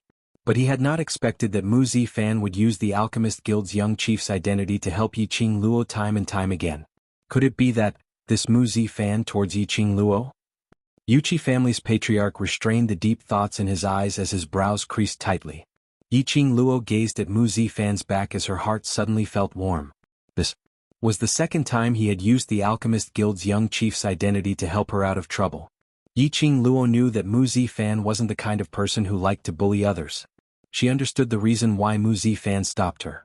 If she destroyed Yuqi Peng, she and Yuqi family would completely become enemies. And those people who wanted to curry favor with Yuchi family would also form groups to deal with her. Even if they killed her, they would have a dignified reason. Letting Yuchi Peng off wasn't impossible. Seeing Yuchi Peng in this way, he would definitely insist on not saying anything about the dark forces. But if she let him off just like that, then Yuchi Peng wouldn't be able to live past today. Of course, all these depended on Yuchi family's patriarch's attitude. Yuchi family's patriarch cared about his face, but she insisted on Yuchi family's patriarch to give her a way out first. If Yuchi family's patriarch insisted on making a fuss, then she naturally wouldn't have the patience to continue to tangle with Yuchi family's patriarch. She might as well kidnap Yuchi Peng back to the world group and interrogate him properly about his relationship with the dark forces. Yiqing Luo had never been a kind person, and there was no need for her to do anything just to gain a kind reputation. Moreover, even if she let Yiqing Luo off, she might continue to be reviled. Patriarch Yuchi narrowed his eyes and stared at Mu Zifan for a long time. He could clearly see the coldness in Mu Zifan's eyes. Mu Zifan didn't seem to be joking. Patriarch Yuchi had no choice but to consider the pros and cons involved.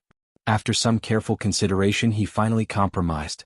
"All right, we'll talk about this later for the sake of the young alliance master." After Patriarch Yuchi finished his words, he immediately shot a meaningful look towards Yiqing Luo. Now that he had loosened his mouth, if Yiqing Luo still insisted on not letting go, then it would be a slap on Mu Zifan's face. Yiqing Luo's lips curled up slightly, looking extremely enchanting, but her charming eyes were suffused with a cold glint. How boring. Her palm slowly loosened its grip on Yuchi Peng. Her pink lips moved slightly, and at the instant when her feather fan moved away, she laughed softly. "Yuchi Peng, do you think that after you leave this place you will be able to live past today?" Saying that, she used both her hands to push Yuchi Peng towards Patriarch Yuchi. Several guards immediately went up and supported him. But Yuchi Peng's eyes opened wide as he stared blankly in front, his face filled with terror and astonishment. Who wasn't afraid of death? No one wasn't afraid of death. If he was afraid of death, then he wouldn't have begged Yiqing Luo to save him in the first place. Yuchi Peng understood Yiqing Luo's meaning. If he wanted to survive, then he must choose to stay. Only by staying with Yiqing Luo would he be able to obtain the guarantee of safety. But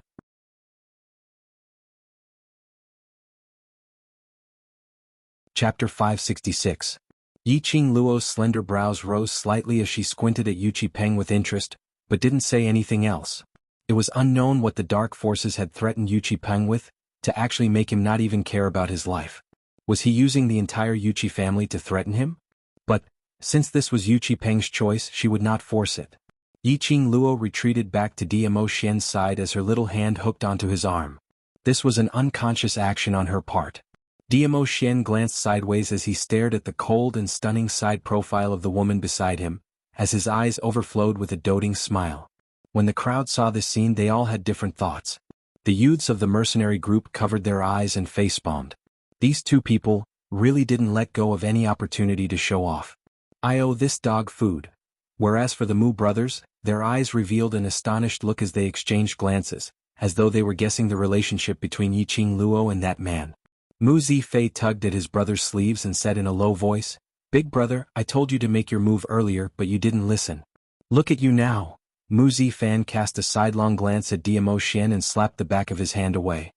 His expression was still gentle, but his tone was impatient. "Don't talk nonsense." Looking at Duke Jing, who was standing beside Yuchi Peng, he didn't conceal the jealousy and hatred in his eyes as he stared fiercely at Yiqing Luo and Diamo Xian. If it wasn't for the fact that Yuchi family's patriarch didn't dare to go against Yiqing Luo, he absolutely would have rushed up right now, pulling that adulterous couple apart. He had obviously taken a fancy to this woman. Now she actually dared to pull on another man. Moreover, that man's appearance was way too ordinary. Yiqing Luo standing beside that man was simply like a fresh flower inserted into cow dung. Duke Jing opened his mouth and clenched his fists in hatred. The jealousy and hatred in his eyes were unstoppable. This gaze naturally attracted Yiqing Luo and Diamo Xian's attention. Diamo Xian's lips curled upwards as his eyes shimmered. He intentionally lowered his head and moved closer to Yiqing Luo's ear as he laughed lightly. "How do you feel? Evil heart." Every word came out from Yiqing Luo's pink lips. She pursed her lips and turned her face away with a look of disgust. "What are you waiting for? Go." Patriarch Yuchi's heart was filled with unwillingness, but there was nothing he could do as he clenched his teeth tightly and spoke to Yiqing Luo in an evil tone. "Seventh Miss Yi, this patriarch will visit another day." Yiqing Luo laughed softly. That laughter was ethereal and pleasing to the ears. However, in the ears of the Yuchi patriarch, it sounded like a demon mocking his incompetence. Patriarch Yuchi's complexion was stiff. He glanced at Mu Zifan, who was standing at the side, and clenched his teeth. Still, he turned around and left. Originally, under Yuchi Peng's fanfare, he had mobilized a large number of people to look for Yiqing Luo, wanting to take her life to wash away the Yuchi family's black mark. In the end, he was sent away just like that. In the eyes of the onlookers, the Yuchi family's departure seemed dejected and dejected. Looking at the 1,000 guards team, one after another, leaving the vicinity of the huge mansion, the frost on Yiqing Luo's face slowly dissipated. The corners of his mouth also revealed a trace of a sincere smile. "Zifan, Zifei, thank you for helping me out." The two Mu brothers shook their heads. This wasn't considered as helping Yiqing Luo out of her predicament. They knew Yiqing Luo's character. If she really wanted to form a feud with the Yuchi family would definitely fall into turmoil. Other than giving Patriarch Yuchi a way out, they were also thinking for their own family's sake. Once the Yuchi family was in turmoil.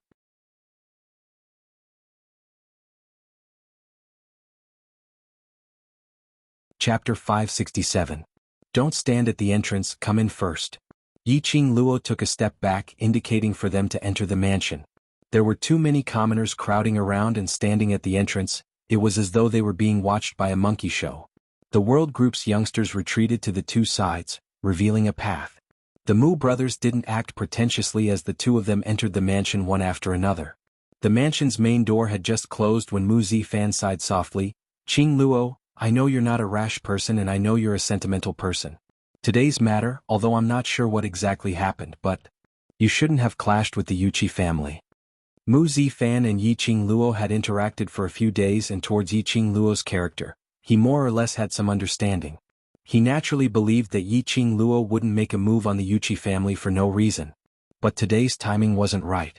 You're not afraid of the Yuchi family, but you should more or less consider for the people around you.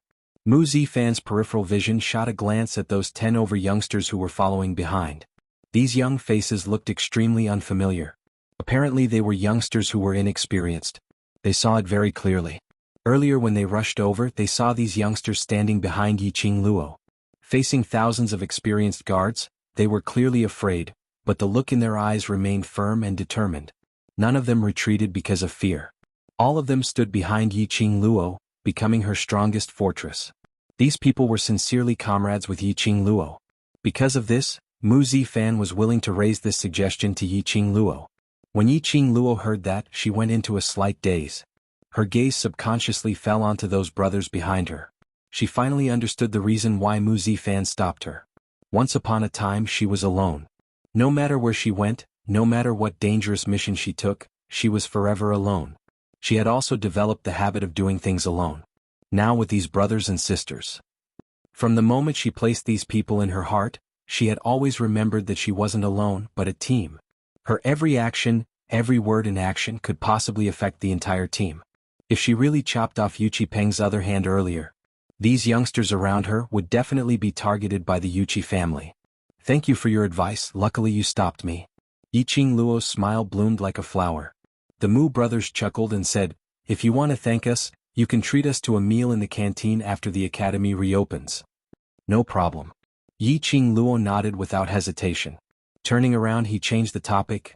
"Oh right, about Yuchi Peng. Follow me to the hall." They talked as they walked, and along the way the other brothers also dispersed. Too many things had happened today. When they thought of the even more serious mission that awaited them tomorrow, the youths naturally chose to suppress the excitement in their hearts and return to their rooms to rest. The huge mansion suddenly became much quieter. In the lobby, after everyone was seated, Yiqing Luo didn't hold back at all as she told them about how Yuchi Peng and Duke Jing had fallen into the Dark Forces trap, and how they had signed the soul contract with the Dark Forces, almost being swallowed up. The Mu brothers looked at each other. Mu Zifei revealed an astonished expression. This is actually true? Dark Forces? The beast that was expelled by the Nirvana realm had actually returned? There must be a reason why the dark forces would hide in the dark. Yiqing Luo's expression was grave as she looked at them. The dark forces kept on using powerful energy to lure the cultivators to sign the contract with them, and subsequently swallowing the other party's soul. This action is too abnormal.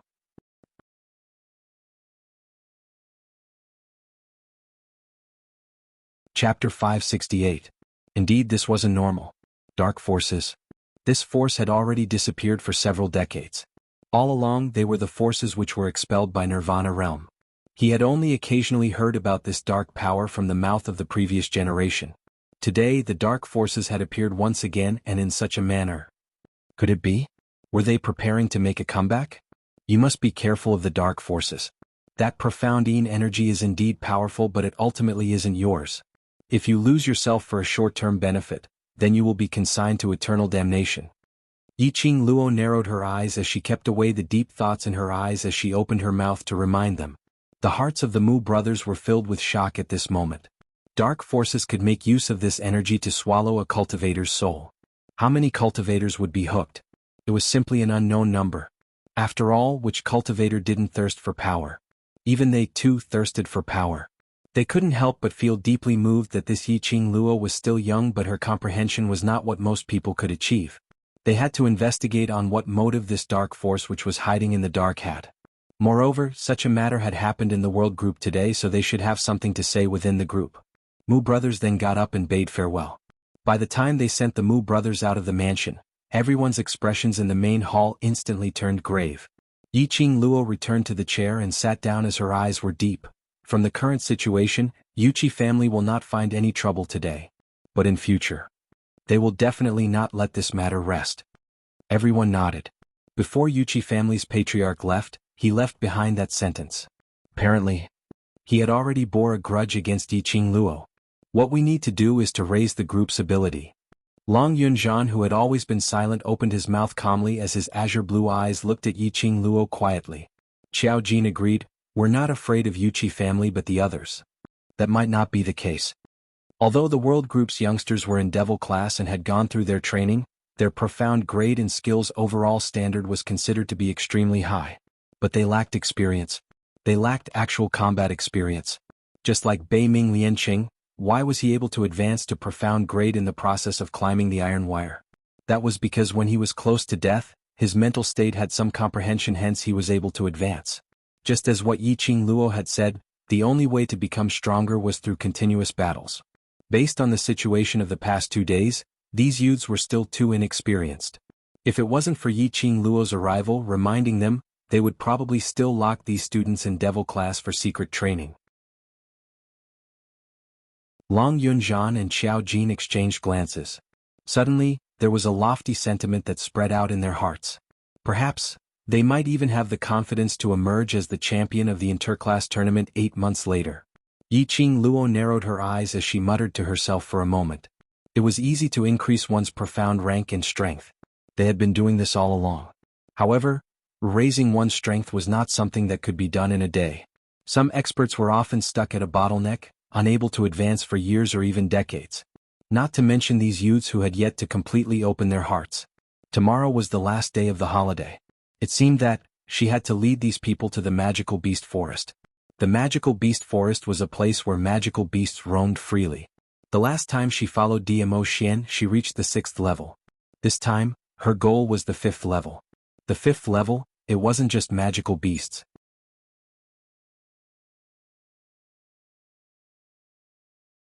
Chapter 569. Why don't everyone rest early to conserve your energy? Tomorrow morning, Group leader will go to the mercenary group to take on 10 high-leveled missions related to the Magic Beast Forest. What do you think? Magic Beast Forest? That place. These youngsters had never been to that place before. But Yiqing Luo's suggestion, Long Yunzhan didn't say anything, so the others naturally had no objections. Unknowingly, Yiqing Luo had already unknowingly become their center. Long Yunzhan's eyes flashed slightly as his eyes revealed a glint of admiration. This was indeed a good way to kill 2 birds with 1 stone. Not only could it help the world group gain more honor points, it could also improve their own training. But whether they could complete the mission would depend on everyone's ability. Subconsciously, Long Yunzhan looked towards Dmo Xian, who was seated beside Yiqing Luo. wanting to see what opinions he had. But he saw Dmo Xian's pair of narrow peach blossom eyes, from the start till the end, had never left Yiqing Luo's side profile. His eyes were filled with gentleness. A gentleness which belonged to Yiqing Luo alone. His slender fingers held a cup of tea as he leisurely drank the tea. He wasn't worried at all, as though he was extremely assured towards Yiqing Luo, and believed in all the suggestions which Yiqing Luo raised. The questions which Long Yunzhan wanted to ask, eventually stopped in his mouth. These 2 days, Dmo Xian's attitude towards Yiqing Luo was the clearest to them. Dmo Xian would never easily obstruct Yiqing Luo's growth and improvement. This kind of free love was enough to prove Dmo Xian's sincerity towards Yiqing Luo. In his mind, Qiao Jin's words suddenly rang, "Ah Zhan, we have a good brother, a very good brother." Long Yunzhan's hands suddenly clenched tightly. The next morning the group of them were all ready to set off. The youngsters in the world group were exceptionally excited. This was the last day of their holiday and it was also their first time going on a large-scale mission as a group. Magic Beast Forest.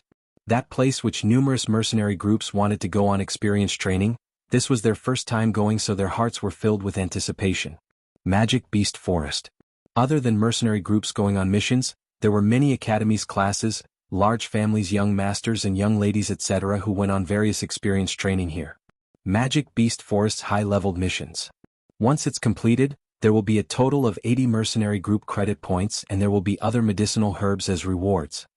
Long Yunzhan arranged the mission scroll which he had just received as he spoke.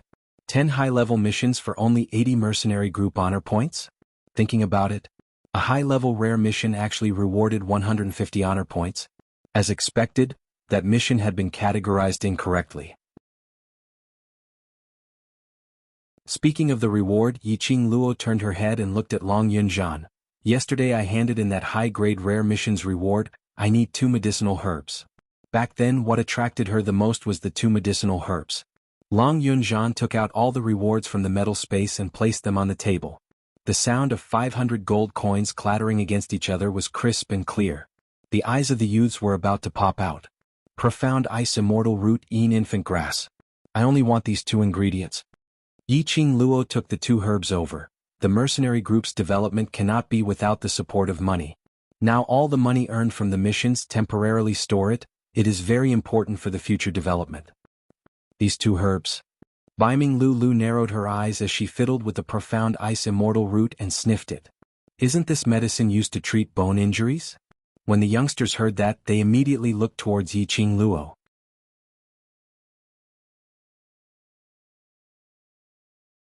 Chapter 570. Yiqing Luo shook her head. "Not me." Biming Lulu picked up another medicinal herb with a bit of confusion in her eyes. These 2 herbs were both medicinal herbs used to treat bone injuries. However, could these 2 medicinal ingredients be used together to refine an elixir? What kind of medicinal pill was being refined? There didn't seem to be such a prescription in his memory. When the refinement is successful, I will write down the prescription for you. Yiqing Luo saw that Biming Lulu was attracted by the medicinal herbs and knew that she was an alchemy fanatic. When she saw the medicinal herbs and herself not knowing how to refine pills, her interest was piqued. Qiao Jin clapped his hands, indicating for everyone to look at him. "Alright everyone, do your best. After completing the mission, the leader will treat you all to a good meal. Tomorrow you will have to return to the academy." The youths cheered. "Haha, let's go. Let's go. I heard that the training in the magical beast forest is a real training. Of course, that is the realm of actual combat. Why don't we have a competition to see who can hunt more magical beasts and complete more missions?"